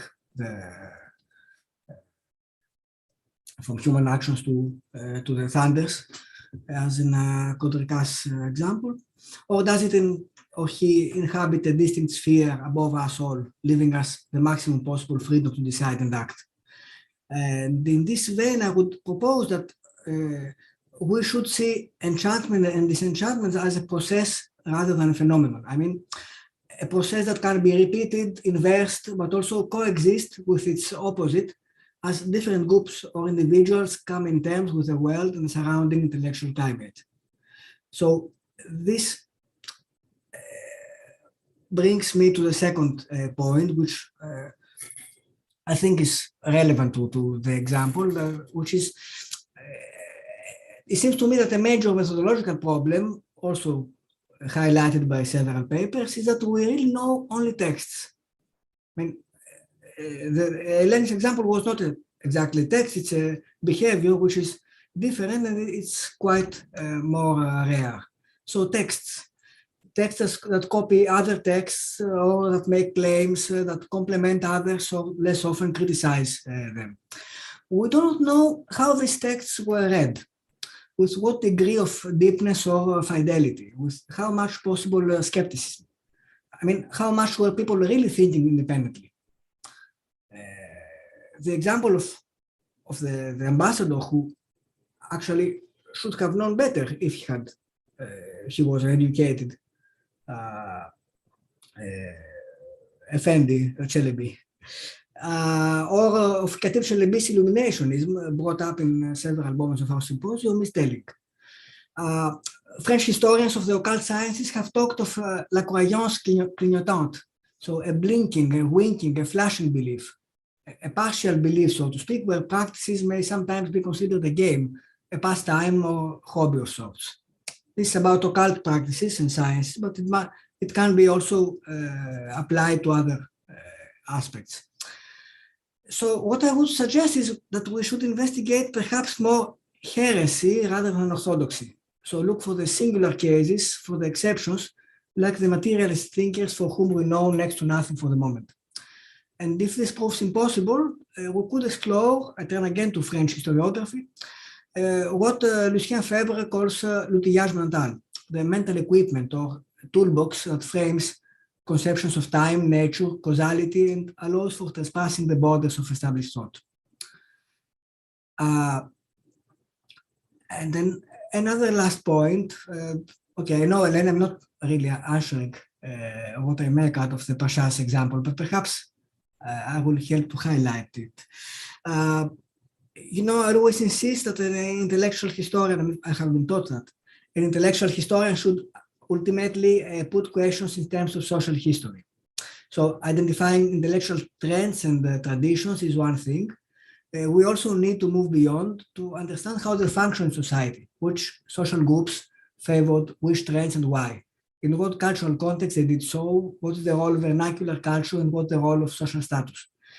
Now, of course, an either case or a review of our sources will show that rarely do they mention the name of the author in some cases, in the case of occult sources, for instance, and it's even more rare to find any kind of information on whoever author is really named. So one path I would propose is to give emphasis to the sub-affiliations of our sources, because firstly, identifying the Sufi attachments of an author of an even anonymous treatise is much easier than their social background, where they do not list Sufi fraternities, showing a more or less clear preference for one among them. They almost always will take sides in debates heavily colored by intra-Sufi conflict. And secondly, Ottoman society was deeply integrated through Sufi culture, which means that these affiliations also played the role of social statement. And although we know very well that differentiation within the fraternity, brotherhood, was extremely important, we perhaps can identify some major fraternities, brotherhoods with specific, albeit fluid, social groups. So given, I know I hijacked Eleni's question, actually, and Eleni's intervention. I mean, the idea was to introduce a discussion. So, yes. So should we make the, I mean, yes, exactly.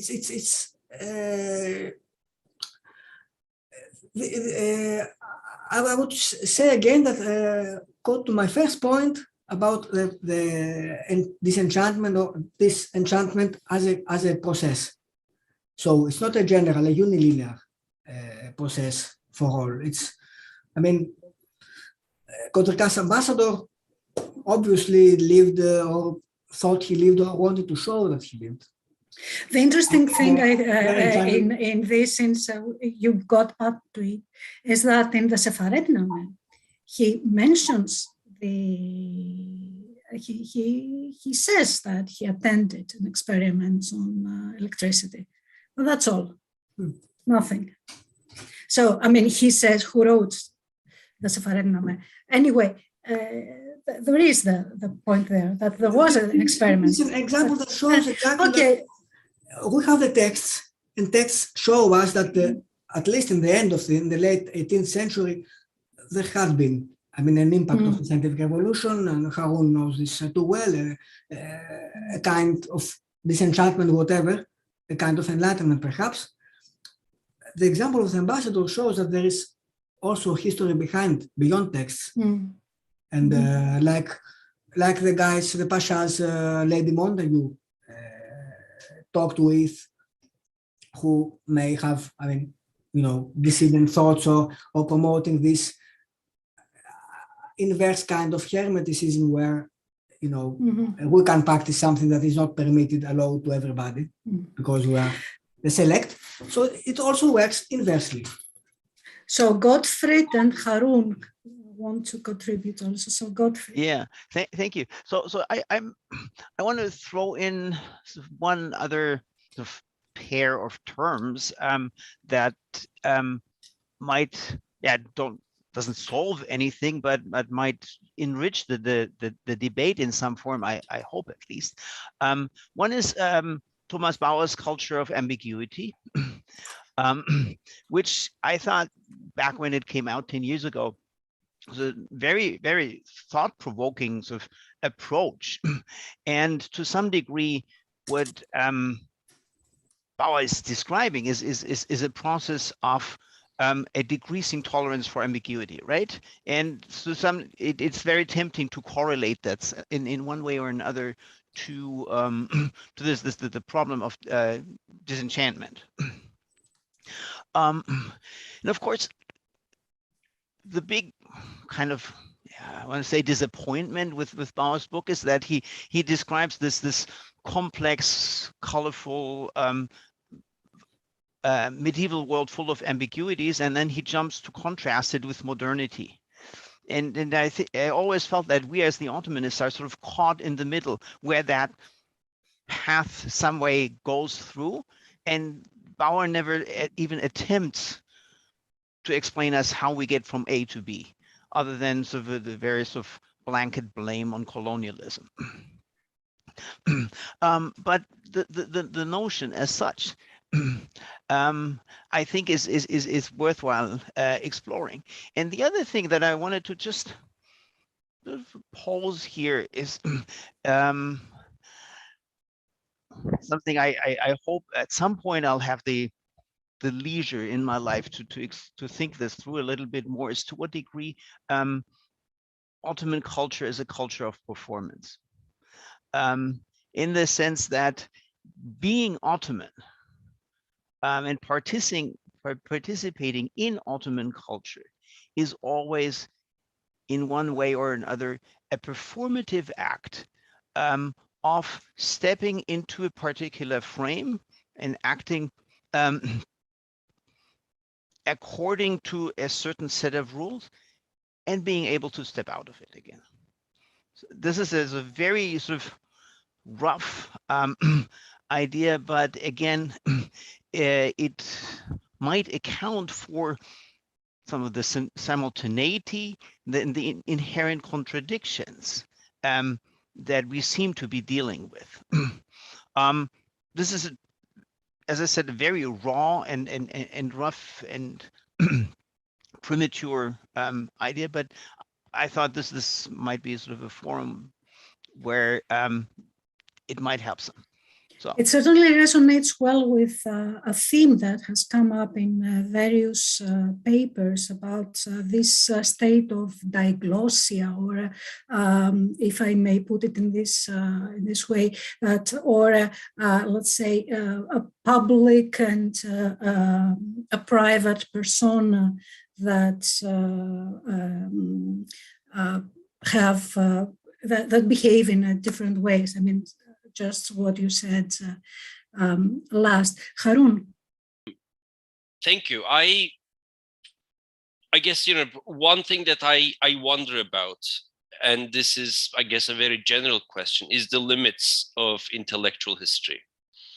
That is, so, you know, we talk about texts and we access a reality through texts. But I think one question as well, is that what reality is?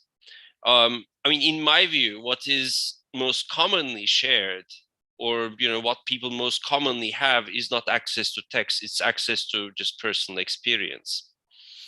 And I mean, in that sense, are we not using the text to access this experience rather than, you know, the other way around? Is there not a world beyond text, and is there not a history beyond intellectual history when we are talking about even intellectual objects? I guess that's one thing I wonder about. And just, you know, since I've got the floor, and I just want to say something. You know, Gottfried Hagen, you know, when he talks about Katib Çelebi, you know, it's always, you know, it's so hard to, you know, just you know, he said, well, you know, it's your problem, you know, Katib Çelebi is pretty makul the way I see it, and he's absolutely right. And in a way, Katib Çelebi also is an indication of, you know, what's possible in the Ottoman setting.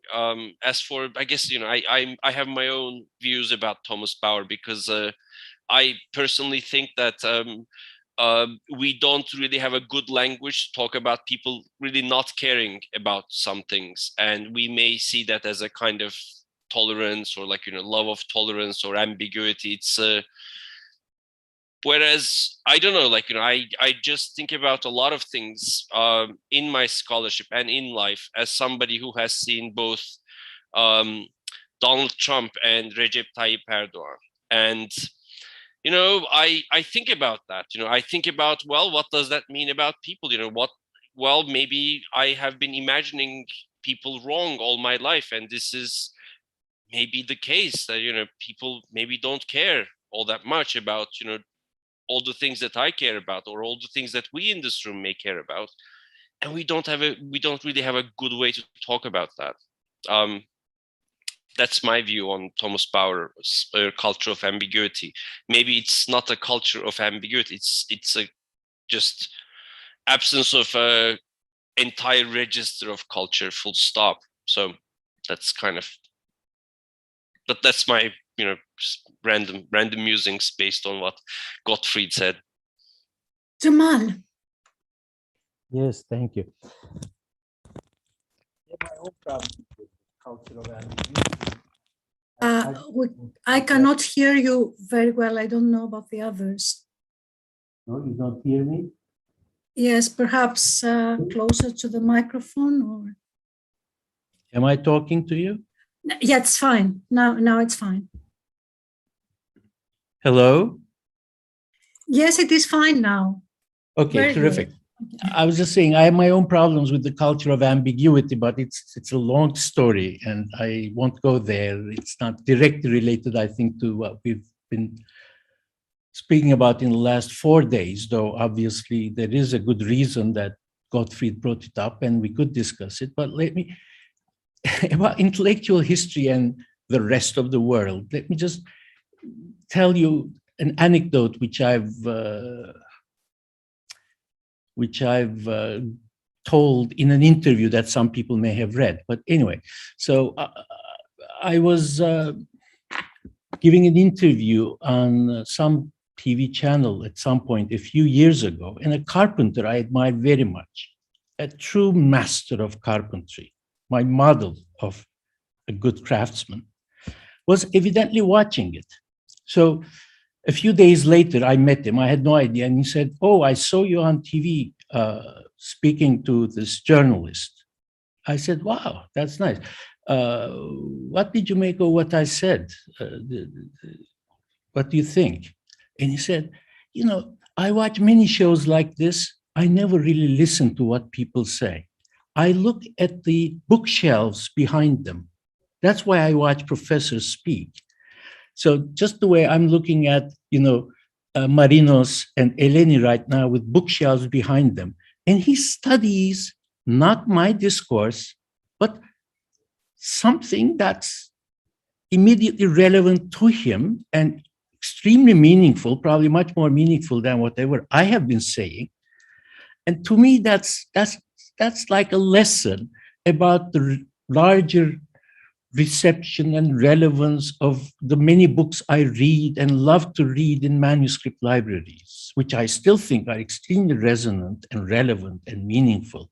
But the way they touch people's lives, the way they figure in people's lives is something different.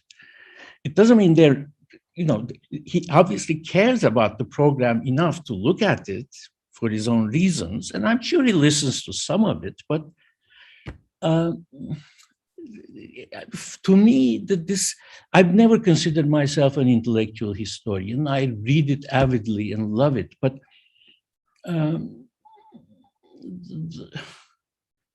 the world beyond is always much of much greater interest to me, though I cannot do one without the other, at least reading other people's work, I feel. About enchantment and disenchantment, I think these two are very meaningful categories, but there's something there are a couple of aspects we did not discuss, and as this project moves on, it may be worth bringing them up. One of them is what's beyond enchantment and disenchantment. Are these really binaries that encompass the spectrum of positions one wants to be able to understand? Can one be indifferent? What's the position of indifference between enchantment and disenchantment? I don't think this is a huge problem, but speaking only of enchantment and disenchantment, one may be missing that there is a world of, oh, whatever. I'm neither enchanted nor disenchanted. And that may be a large, sorry? I mean, if I could introduce a word, agnosticism, sort of, is that what you describe? An agnostic stance on the supernatural? Which may be the larger part of life, by the way, like between haram and halal, between forbidden and not between haram and halal, between what you must do and what you must avoid, is the larger part of life, of all sorts of things, which can be reprehensible or commendable, but even larger than that is the part in the middle, which is just neutral, like, I don't know, me scratching my nose, etc. So that's one conceptual aspect about enchantment, disenchantment, and like all binaries, actually, that one may wish to just work a bit on.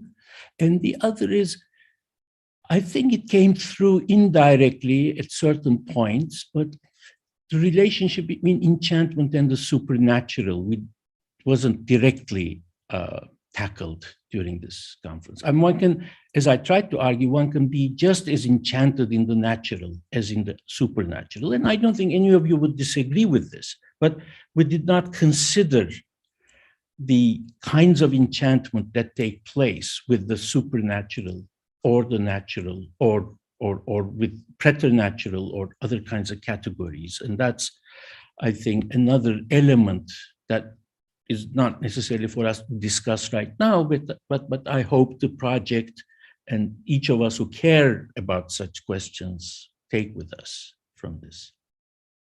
Thank you. I look at the bookshelves behind you, and both of you have sturdy shelves. Good carpentry. Come on. Guy, please. I also don't really see, and that goes back to a comment that Maria made in the first day, I think. I just cannot see how we avoid the meta-narrative that we are the Enlightenment and post-Enlightenment narrative. And I actually think that even the best attempts to translate it to the 15th century inevitably carries this, the flavor of this narrative. And I actually don't think that this is very fruitful. I mean, and I'm all for grand narratives, and I think that like but I'm not sure that like the enchantment and disenchantment helps us get away or come up with a better explanation of a wide range of epistemologies that we are seeing. For many of them, for many of the people we study, these are not even major questions. I mean, and even if they are questions that can be explained after the first second. They can be explained in different ways. So I think that when we set out with this question in mind, we will be looking for this like snippets and moments that like help us reinforce the narrative that like we have been debunking and debating for like more or less 80 years now, or maybe even 200. So maybe this is not the right framing. Maria? So this is again the comment of somebody outside the field that is very grateful for the anthropological opportunity to observe others. And every time I have sat with Ottomanists, I am impressed at how much central this question of modernity is. And of course, it has to do with, the perception of the Ottoman Empire as a failed empire. It failed because it didn't catch up with modernity on time. And of course, I come from a field that is also studies a historical period and geography that is perceived as essentially anti-modern. So the problem of modernity is a problem for me as well. But because I live in an earlier universe, it's not as centrally located. And it seems to me, if I may be permitted as an outsider, that the centrality of this question in the field sometimes derails the discussions. Again, I know this may sound like harsh criticism, and it's just an outsider talking. But I think what I heard a number of times in the in kind of side observations in the papers is that let's leave this aside for a little bit and let's approach it a different way. So it seems to me that it is a desideratum to put modernity aside for a moment. It's just that maybe we are witnessing the birth pains of such a shift in the field. But to me, it is desirable because something different is going to emerge. And I hope it's accomplished. Thank you, Maria. Asla? Well, I will follow with Guy's remark, and we are all historians with very different methodologies, interests, but I think we're all a part of a field, and where are we now and where we want to go? So Guy mentioned white epistemologies, this text, this material suggests. And where are we really now in understanding these epistemologies or trying to understand? So, my own way of approaching it, and it's very personal, I think that we are not even beginning yet. When we look at the kind of text, the kind of issues this Ghost project brings, Ottoman intellectual world or cultural daily life, it looks very different from these kind of texts from the Sufis, and they're extremely difficult. And I personally would like to see much more care and attention to the difficulties, much more admissions that we don't understand these texts. But this is my view, and I'm very curious what others think. And much more care. Thank you, Aslı. And of course, you're right. I mean, this is a great project, and I think, looking at it from the outside, because although I'm an Ottomanist, this is a field that I am totally outside of. And I think this is wonderful what you're doing, and new material, and in the papers, things that I have not an idea that existed, and not even, so it was a great opportunity to see this panorama, and I'm sure that by the end of the project, a lot of things, more things will come up. So what you say is right, that we are at the beginning, and probably, you know best, a lot of these texts are, we just, or you actually, just trying to figure out how to read them and how to understand them and what to make of them. So this is, of course, this is important to point out. Harun. Thank you.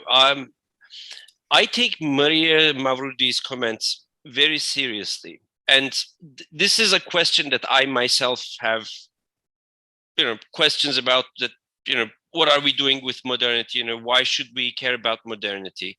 But I'm also curious about, why, for example, I am more easily able to associate with someone like Katip Çelebi than I am with someone like Abdurrahman el-Bistami, right? What is the affinity there? Let's not call it modernity, but let's talk about, and this might not be just Katip Çelebi, it might not be a period specific thing. I also associate more easily with Aristotle than I do with like some other thinkers. But that's that kind of like affinity. And I think modernity is also a question of like people like us, like how are they like us and how are they not like us? And yeah, and I guess like I'm wondering, what an alternative method of dealing with this affinity might be. I think Guy has something to say on that. Guy is someone who actually finds much closer affinity to Abdurrahman al-Bistami than to Katip Çelebi.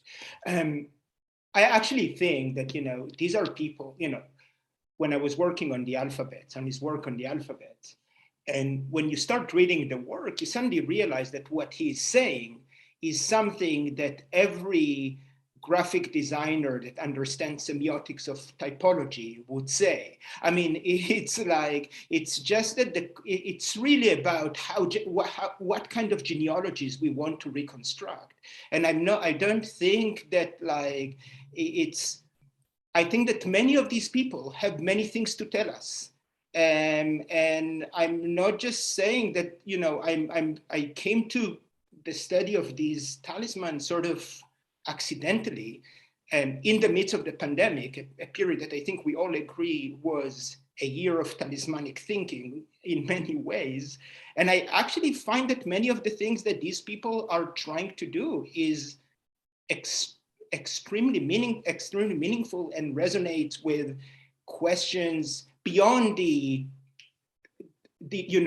first layer of the discourse, that they are reading texts that we may value more, but like as the kind of questions that they are trying to solve and the kind of logic that they are trying to find, I don't find Al-Bistami that distant.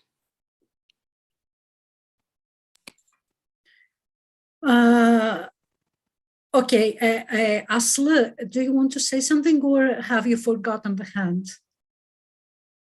So, I have forgotten. So I've forgotten. Then Maria, please. Okay, so I think in the larger scheme of things, what allows us to discuss enchantment, disenchantment, etc., in the terms that we did, is the fact that postmodernism has deconstructed some of these earlier categories. I think the problem for the Ottoman field and for my field is that we are not really buying entirely into the model of postmodernism, and we cannot. I think if we do, we are done in. I mean, that's so. I think we are benefiting from the new freedom to discuss things like faith and reason, rationality, etc., in new ways. But also still using parts like instruments that were developed under the influence of the 19th and the early 20th century intellectual universe more broadly. I was struck, and I want to insist, it was part of our punchline at the paper with Cornell, that it's I mean, we are discussing, there is so much kind of enchanted thinking in Vico's work. And it's, and in many ways, one can construe him, you know, as an Italian provincial who hasn't caught up with what's happening in Central Europe, and who didn't have a very large reception during his lifetime, but then he was discovered by postmodernism and became a key figure. And we read him and we are at ease with the fact that he talks about much of the same things as the ajaib that we had in the conference. And there may be something there that we can all capitalize on in these discussions of postmodernism that we can apply in fruitful ways, at the same time knowing that we cannot completely buy into that model. Thank you, Gunesh. Gunesh, we cannot hear you. You have to unmute yourself. So as party boomer, as always I am, I have some other remarks from my own experience in the 2004 or 5 it was. I have just seen a very strange parallel between the 1650s in France and in Ottoman case. So it was for France, it was the Jansenist and the Jesuit in fierce fight on the nature of miracles. And from there, it was obvious, of course, what it meant for the Ottoman case. And I started to, okay. Then I read Lucien Goldman's Hidden God. At the time, I was much more astonished, etc., reading Pascal, Let's Provincial, etc., Toussaint. And then I started to read, okay, what should I do for the Ottoman case? I just wanted to read some, we have talked about a lot of Ishraqi texts, etc. I had hopefully at hand all these editions of Henri Corbin and many others, say Naz, etc. Excellent translations, all the apparatus necessary, etc. Then I have said, well, I have to enter on these, all right. And okay, it was not my minor, etc., but I was at the time much more keen on philosophy, etc. So I tried to read all the texts that I can find, in at least for the Ottoman ones, but trying to read especially the 17th century Iranian ones, on which especially Henri Corbin, etc. had worked. To sum up, reaching these texts is extremely difficult. All the Arabists or specialists of Islamic philosophy on the one hand, on the other hand, no need to say, it's the same case for the Byzantinists. All the major critical editions are done, all the necessary dictionaries, lexicons are quite ready. So while approaching the texts, what I feel while listening all the conferences, okay, there was very minutious presentations, such as Tunç or Guy Burak's excellent ones.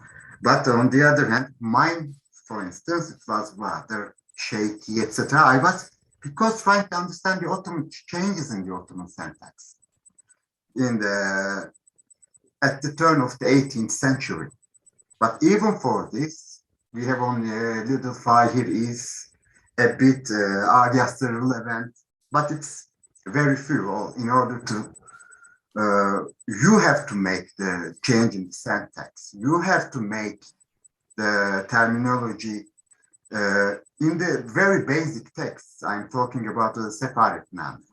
For all the texts of Ottoman philosophy, theosophy, etc., I think we have to, I don't know, first make the initial points, initial additions, and how to then start discuss the hermeneutical cycles, etc. Okay, party boomer stops, but that's a bit my point. We are perhaps discussing a bit many things as if we had achieved a lot of things. That's, I don't know, that's just what I would like to remind. And sorry. No, okay. I think you're very harsh with yourself and the others. I mean, this is. I don't know if we can really wait for the corpus to be prepared and edited before going. I mean, this was 19th century or an early 20th century endeavor. I don't see it happening anytime soon. So it's great that you're doing it the way that you do. So Asli, you wanted to say something. Why not being harsh? I mean, you know, the question is, what are we trying to do? So we want to communicate among ourselves, but also, aren't we trying so hard to communicate with the Europeans maybe? Or, of course, we have to communicate with our other colleagues in other disciplines, but to what cost? So I agree with Güneş that maybe the reason that we are so, I mean, I don't know whether the solution is to prepare the editions first, but maybe to think differently when we're approaching these subjects. And all of these are contributions, you know, like each one of us with our different methodologies and approaches are bringing something to the table.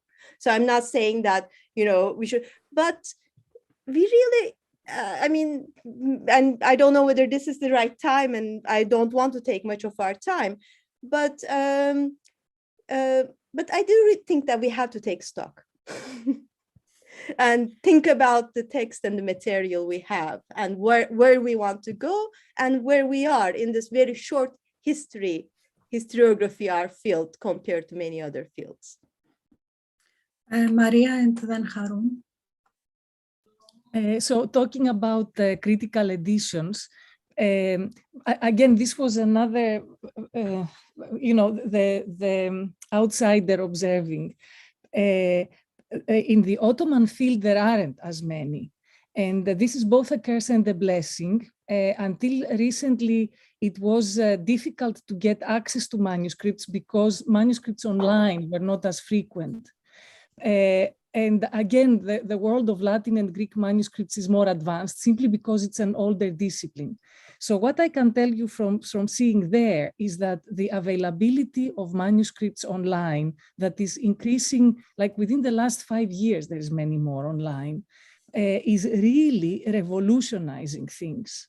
And it's been like for more than 10 years now, there is the critical edition in a 19th century way imposed the tyranny of the printed text, and you had to represent the text in a kind of fixed way. And the electronic communication, I mean, we in many ways are returning to the manuscript age because of the multiplicity of representing, multiple ways of representing the text that are now possible electronically. So I do not think, based on this, and in my universe, there is a much greater effort being made in order to approach the manuscript, not just as a carrier of text, but as something that represents a particular moment in time in the way that it was created and how it was received. This is something that an effort has been made since the 19th century, but it's now becoming much more current. So we don't need the critical editions. We can approach the texts as they are found in the manuscripts. The difficulty of understanding philosophy written in Arabic, I have an enormous affinity for. And also I felt for Side Emre earlier, where she said it literally took me a year to understand the diagram. Like I've had similar experiences. So it's the editions and the dictionaries are not going to solve this problem. This problem is going to remain because these things are part of an intellectual universe that is effectively foreign, and we need to resurrect. Harun, thank you, Maria. You're right. Really, Maria Mavrudi made the point very clearly. So the alienness of the intellectual culture, and Güneş, of course, is talking about how we don't have sufficient physical and intellectual access to this material to really be talking about them all that freely. And I agree. One thing that I do wonder, and this maybe has a place in our thinking, it's not the case that they were much more accessible to people who lived in the past either. That is, some of these were like secret texts, some of them were like advanced texts, and there are also many texts that you're simply not supposed to venture into without a teacher. So yeah, I mean, I guess that's the one other thing that I'm wondering about, right? We don't have this access, but nor did most people back then. So what do we make of those people who didn't quite, like maybe they misunderstood it, just like, it happens today. Does this mean, sorry to intervene, but now you raise a very important point. Does this mean that perhaps by focusing on these texts, we are getting a very skewed impression of the social importance or of the general, let's say, importance perhaps is not the right word, but for the meaning, the social meaning of these texts, or of these, the kind of thought that these texts represent. Sorry to and then you can. Or would you like to answer? I just had a very minor point just to agree with Harun, and just to bring up one of my favorite texts from the mid-17th century. It's anonymous, but it's a commentary on the Ali Çelebi corpus, and there's an extensive quote from Al-Jildaki, who's a 14th century Memluk alchemist. And in the code, it says, well, I read this and the source that he's quoting, but these are great men with great minds, and they've been blessed by God with an understanding which is beyond us. And like, I don't get it. But it's basically what he says. And this is not long after the composition of Dali Çelebi corpus. So yeah. About my question, so how should we then understand them from a social history perspective, not from an intellectual history? And or Güneş, if you want, or Harun, it says you or Renaud, who just who would like to make an intervention? Güneş, perhaps, and then Renaud. Mine is just add something else. We have also another difficulty about the ex post denominations of everything. So this one is Meshai. This, or I have this difficulty always. How to attribute someone in the 17th or 16th century? Okay, and I think Slobodan Ilić had showed it very well in his communication. All these aspects are still for each and every individual in this universe is so shaky. All the attributions that, okay, Gölpınar has done this because this and that, etc., or attributing someone as okay, he was a I don't know, Halveti, but Ishraki type Halveti, etc. These ex post denominations, I don't know, it's okay. The main problem is that most probably, and as an outsider or quasi outsider, I may say, these are like some, how to say, consensus, all right, but these are very rarely put into criticism and question, which I think double binds many larger interpretation, criticism, etc. For many major ones, all right, we have very good bibliographies, etc. Once we, in order to constitute, for instance, champ intellectuel, as would have suggested Pierre Bourdieu, we don't have any element, etc. So from jumping up there to, I don't know if there was enchantment or these are this and that, etc., seems to me a bit shaky at the least. Renaud? Yes, thank you. Well, I would like to emphasize two very practical points. The first is the matter of languages. I mean, the Ottoman culture is not only an Ottoman Turkish-speaking culture. So the intellectuals, poets, ulama were writing in Arabic, in Turkish, in Persian. So my question to my colleagues would be, to which point our understanding of this culture is biased by our linguistic limitations. So just one example, we've talked about the Mizanul Haq from Katib Çelebi and the chapter about the parents of the Prophet. And in fact, in this chapter, he's answering Kemal Paşazade, who wrote an epistle in Arabic about the resurrection of the parents of the Prophet. So when we take the Turkish part of the problem, we may reach different conclusions as searcher who would read only the Arabic epistle of Kemal Paşazade at the first point. And the second is, I think in intellectual history, we mainly deal with individual thinkers.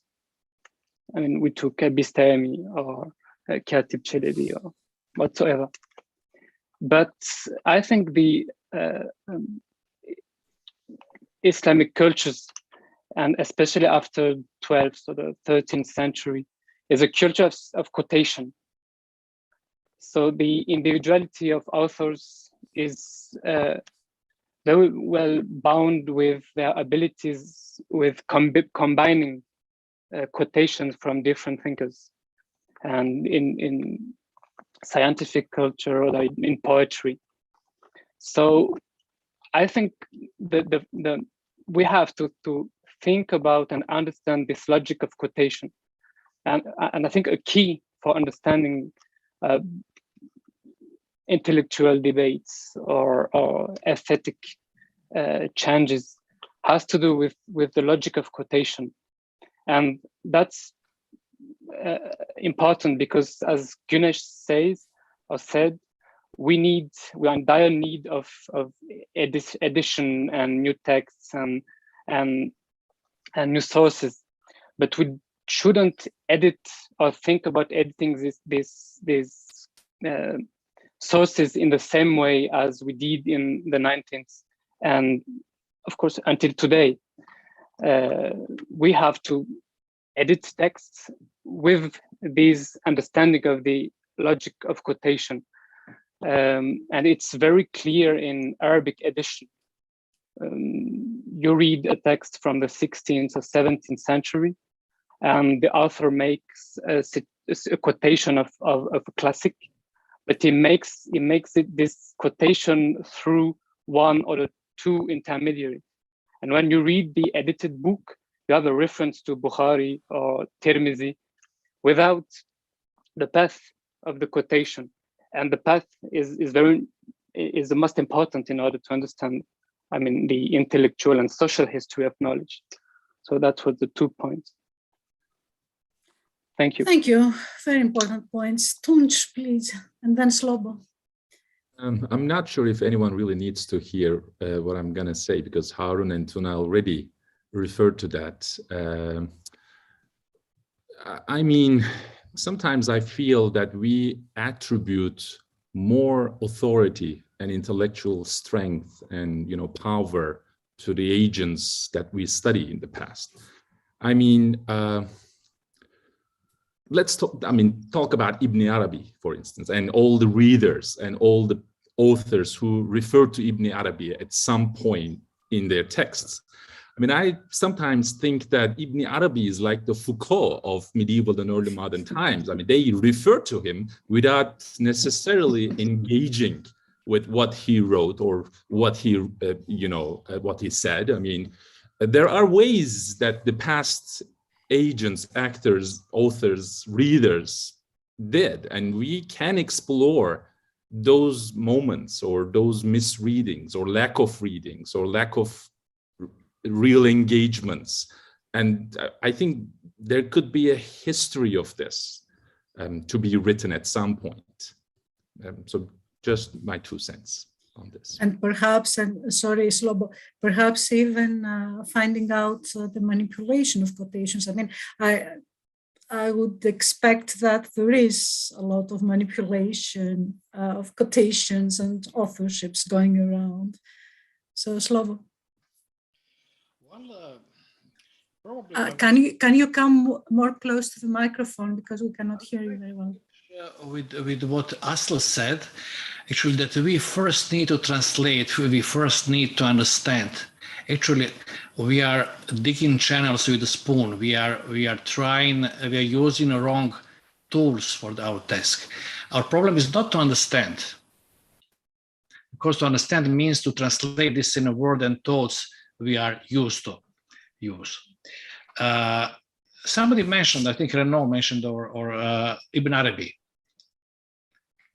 People generally say that Ibn Arabi developed his own language.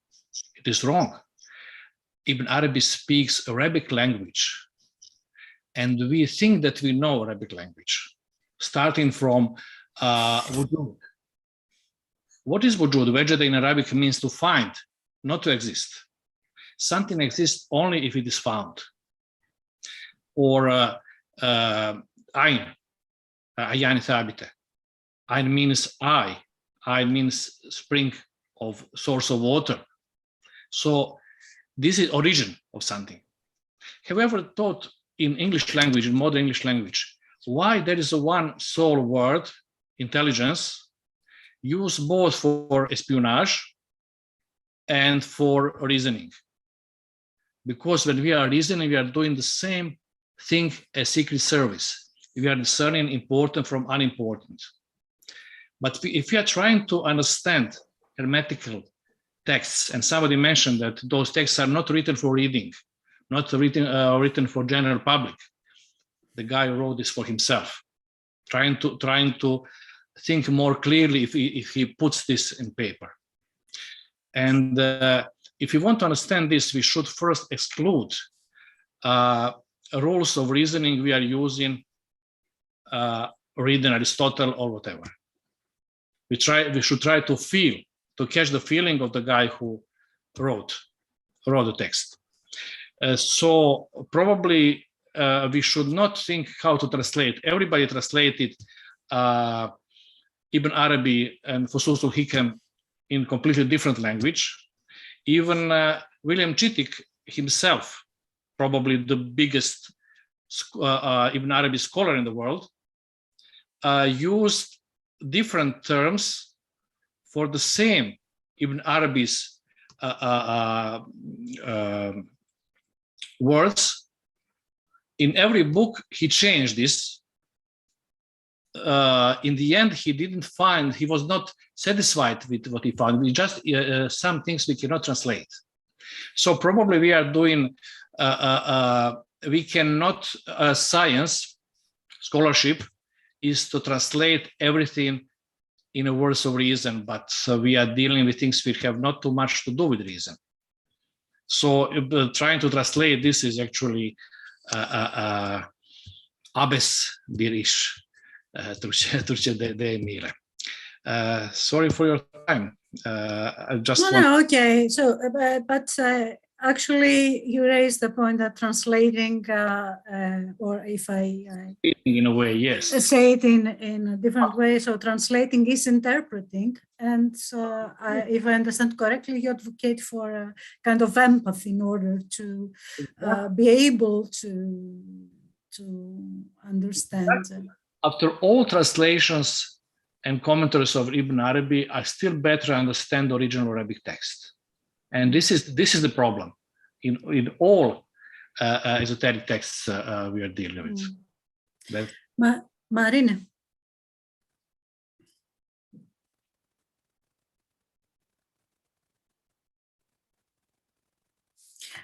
We cannot hear you. Unmute yourself. Okay. Dimitri Giargioglu posted a message in the chat earlier about this, that Al-Bistami's Ottoman translator, Sharif Mehmet Effendi, makes more or less the same point about the complexities he encountered, trying to understand what Bistami was trying to argue about. What I want to say is, I mean, when I raised my hand, I want to comment on Tunç's very insightful point, the simile with Foucault. Okay, yes, everybody, I mean, I think it was Colin Nimber who had made this point that everybody in American academia feels compelled to quote Foucault because the people who will evaluate him or her will have written thesis on Foucault, and so on and so forth. Yes, everybody talks about Foucault, and few of us really have, I mean, I have not read Foucault, and I'm not really into Foucault, but again, the fact that everybody talks about Foucault means something. And it means something both about our history of ideas, or intellectual history, if you prefer. I mean, about which authors have this kind of influence or this kind of prestige, rather, that have to be constantly quoted. And on the other hand, okay, one may like Foucault not, or might like his writings more or less, but the thing he's constantly quoted means also something about what he wrote. I mean, that matters such as the ones Foucault talked about are relevant in our era. So yes, I talked in the beginning about being skeptic, the need to show some skepticism against texts. But on the other hand, it's in a degree it's texts that build our, not our world really, but our mental world, so to speak. The thing is to remember that we are just a small and very self-centered elite in that matter. But Harun? We are also relevant. Yes, to build on both what Güneş was saying and what Marinos is saying, I guess there is, of course, the question of, well, some people actually do care, right? And there are people like that. And they, when, I guess, on the example of Foucault, when they treat Foucault, they treat him differently than the people who just do an obligatory kind of footnote or whatever. And I guess the thing is, we, again, it just seems to me like we should have a way of talking about, well, öz hakiki Foucauldians and just pretend Foucauldians, right?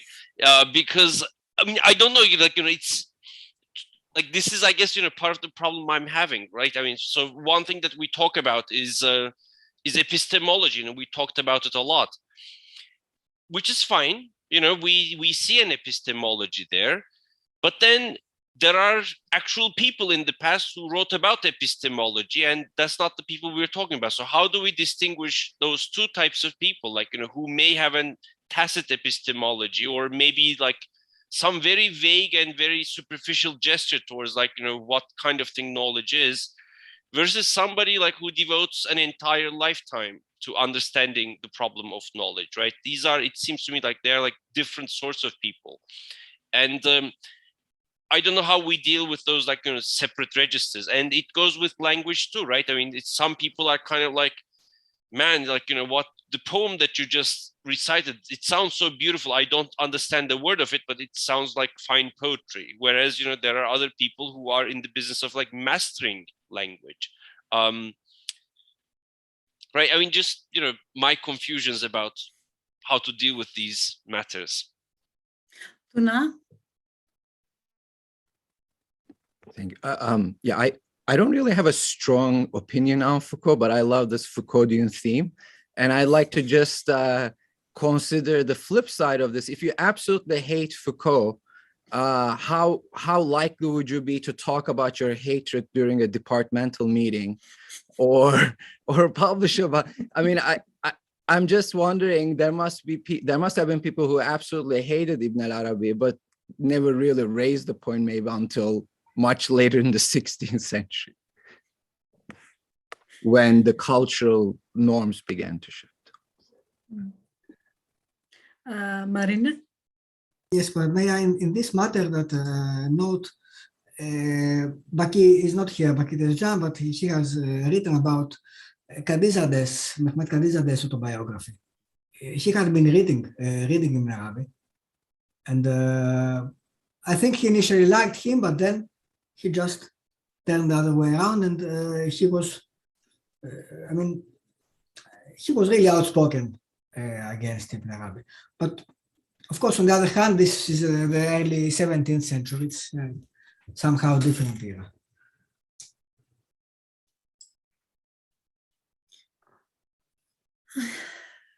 This is a great discussion, and well, I asked Marinos earlier how it will go, and he said, whatever, let's go and discuss as long as we want. So feel free to continue with sharing your thoughts or posing questions or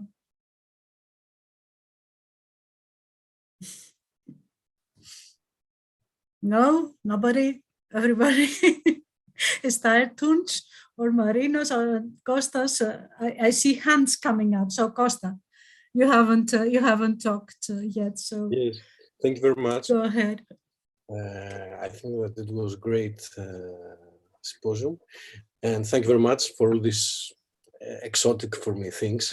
Okay, and this is a question.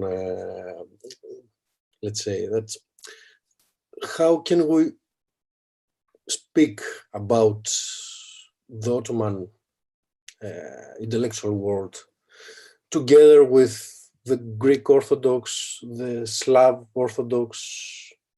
The Jewish. Renaud said about the question about the Arab-speaking Ottomans, the Jews, and I'm wondering how could the Armenians?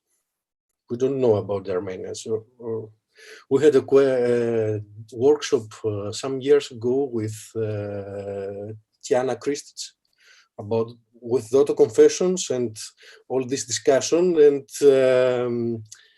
we were looking for some connections between the confessional developments in the Greek Orthodox world with the Muslims, with the Ottoman, the Muslim Ottoman world, and we're waiting from Christich to tell us something about it, and finally she told us, "Oh my God, I was waiting to tell me something about the connection of the Greeks with the Greek Orthodox with Ottomans." And I think that this is an open question. For example, I think Cornell the day before yesterday asked me about the lettrism and whether Meletios uses or has some citation to the science of letters, and I was thinking about it. Meletios doesn't have anything about it, and the question is that we have the example, and it's Panagiotis Nikousios. He uses lettrism for several things, but after Nikousios, we don't have this kind of knowledge in the Greek Orthodox intellectual. Or we don't know about it. Or we don't know. We don't have specific articles or archives or manuscripts, but we don't have any reference, at least, any record about it. And this is quite interesting.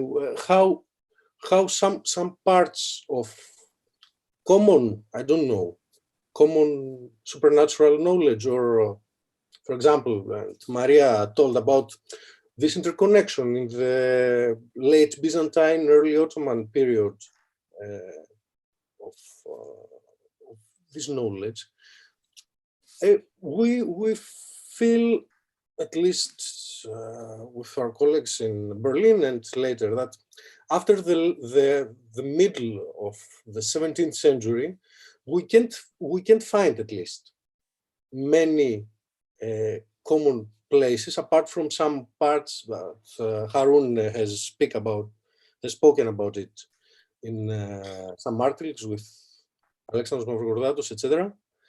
But after that, it's quite strange. All of it.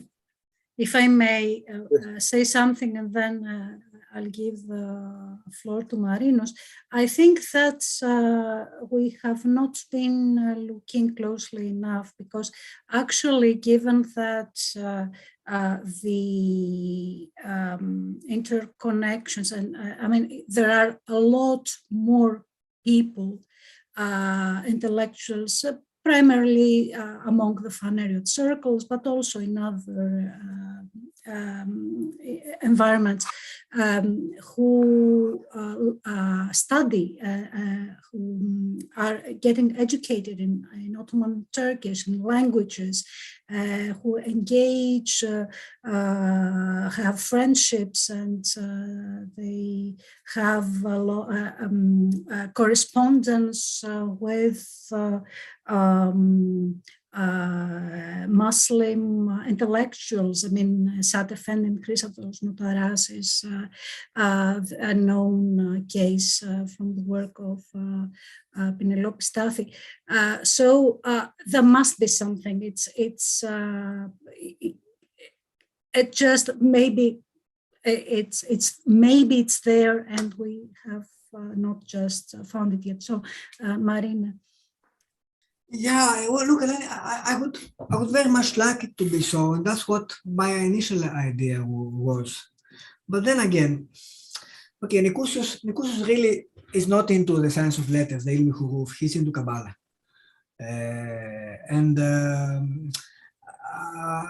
We have in the Ghost project a doctoral student, and he was also Tunç's student in Leiden, Marcos Litinas. He's writing his thesis on the Phanagot occultism. And the impression we have till now is that, contrary to what I would expect, perhaps all of us would expect, okay, there are these few Phanagot scholars who have written about occult sciences. But there seems to be nothing perhaps Ottoman or Oriental, whatever about it. If there is something, there is, you know, Aristotelian occultism or Pico della Mirandola style, Renaissance occultism. They are looking, they're not looking, they may read Ottoman, and I'm less confident about this than I was earlier, but it's like they don't want to. On the contrary, if I may judge from the very few known texts of vernacular occultism in Greek, there we do have this influence. And I like very much this text, the Vernadakis Codex, which is a 19th century copy of a grimoire of demonic magic mainly, where there is a very strong influence of Islamic magic. There are the Vefk, the magic squares, the names of God, and all referred to with their Turkish or Islamic names. The Vefkia or the Ismades, for the Ismail, and so on. And then these coexist with patterns and elements from the Western magic, like the Satora Repo square and so on. But I didn't expect this, but it seems that the scholarly Greek culture was very reluctant in discussing. I mean, except for this perhaps small group of Esat Effendi and Notaras and his pals. I don't know, it's still to be explored, but the impression I get is very different than the one I expected. Maybe they didn't write about it, which is another thing, what to commit in writing and so on. There are works about esotericism, but this is Renaissance esotericism, Italian Renaissance. We cannot hear you, Maria. Yeah, I'm wondering whether what Marinos brings up, that there is less expressed communication with the Islamic occultism on the part of the Phanariots, goes back to something, again, which is very old, goes all the way back to antiquity, of the sense that a different religion means a different cosmology. So to the degree that all of these I'll call them Neoplatonist phenomena or Neoplatonist techniques are based on a cosmology, then it is not as easy to borrow somebody else's cosmology. I just thought about it as Marinos was talking, because I also, like Eleni, have the expectation that there is more than meets the eye. And I don't know if Marcos Litinas is already pursuing this, but to me, again, many answers come from just following who owns what manuscript, and not what they are writing, but also what they are reading. And to which degree we can reconstitute the libraries of the Phanariots in languages other than Greek. I have no answer to this, but I have really wondered about it. And maybe that's a line of inquiry that can be pursued. Tuna, thank you, Maria. Thank you. And just to say a little more on Kostas's point, sometimes these links are extremely difficult to establish, even if you, like Professor Mavridi was just saying, you sense that there's something deeper. I was working on an earlier period, 15th century, late 15th century, the immediate precursor to the Safed circle of Jewish occultists who arrived from Spain in the Ottoman Empire, and they lived in the very same places like Edirne, Thessaloniki, Nicopolis, Nibolo, that some of my Muslim, Rumi, and otherwise occultists were residing in precisely in the same period.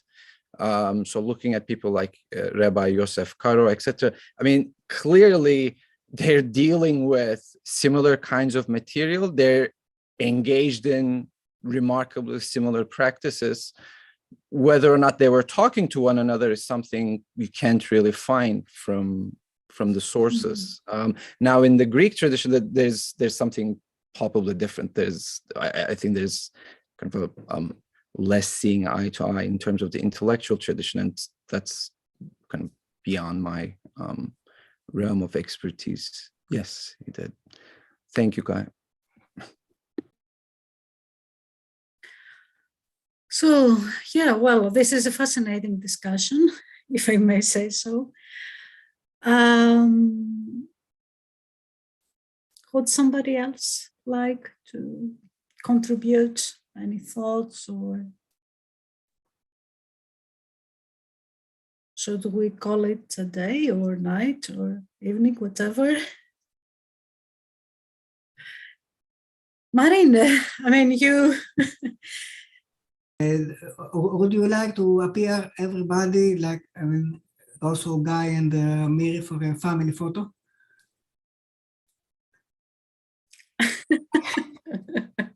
If we are to end Miri, are you there? Okay, probably not. Okay, I have made a lot of screenshots anyway, and perhaps. You should have told us. I'm taking the photo and we'll post. No, these are, I mean, I'm not going to use them publicly. Okay. If you want, we can have one or two on our website. So yes, it's obviously we could talk about these things forever and ever.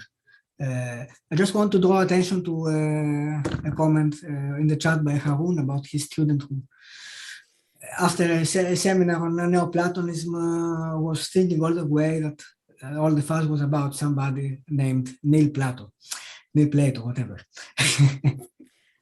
Neo is more, I mean, Matrix guy, yeah. Is the Matrix guy, so why not? That should not be missed.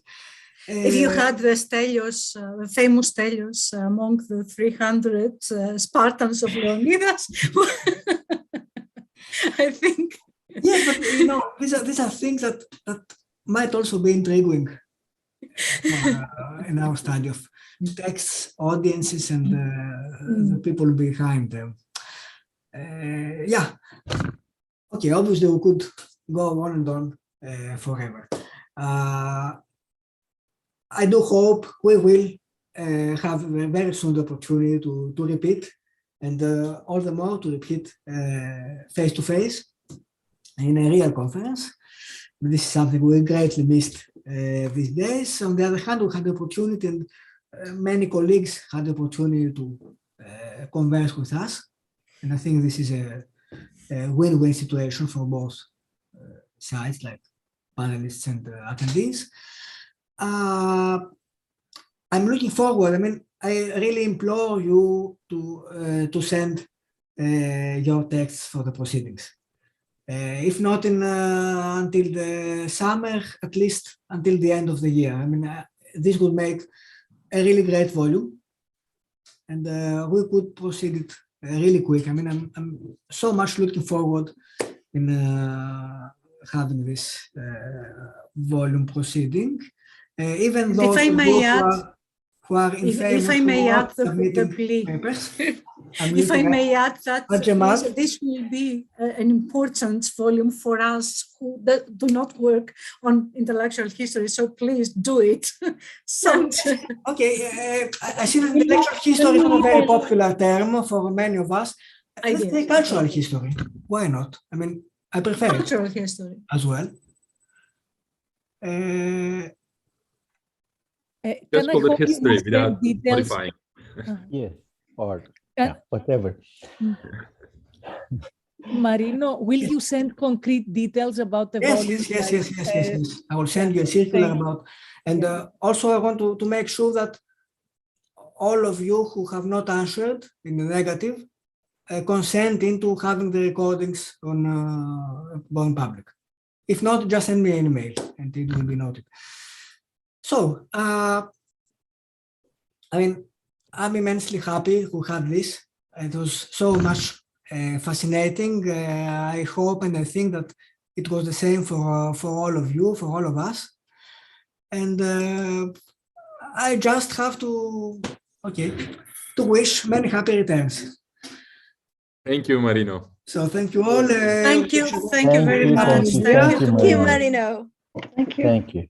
Thank you. Bye bye. Thank you. It was great. Bye. Thank you very much. Happy New Year with health and joy and creativeness as well.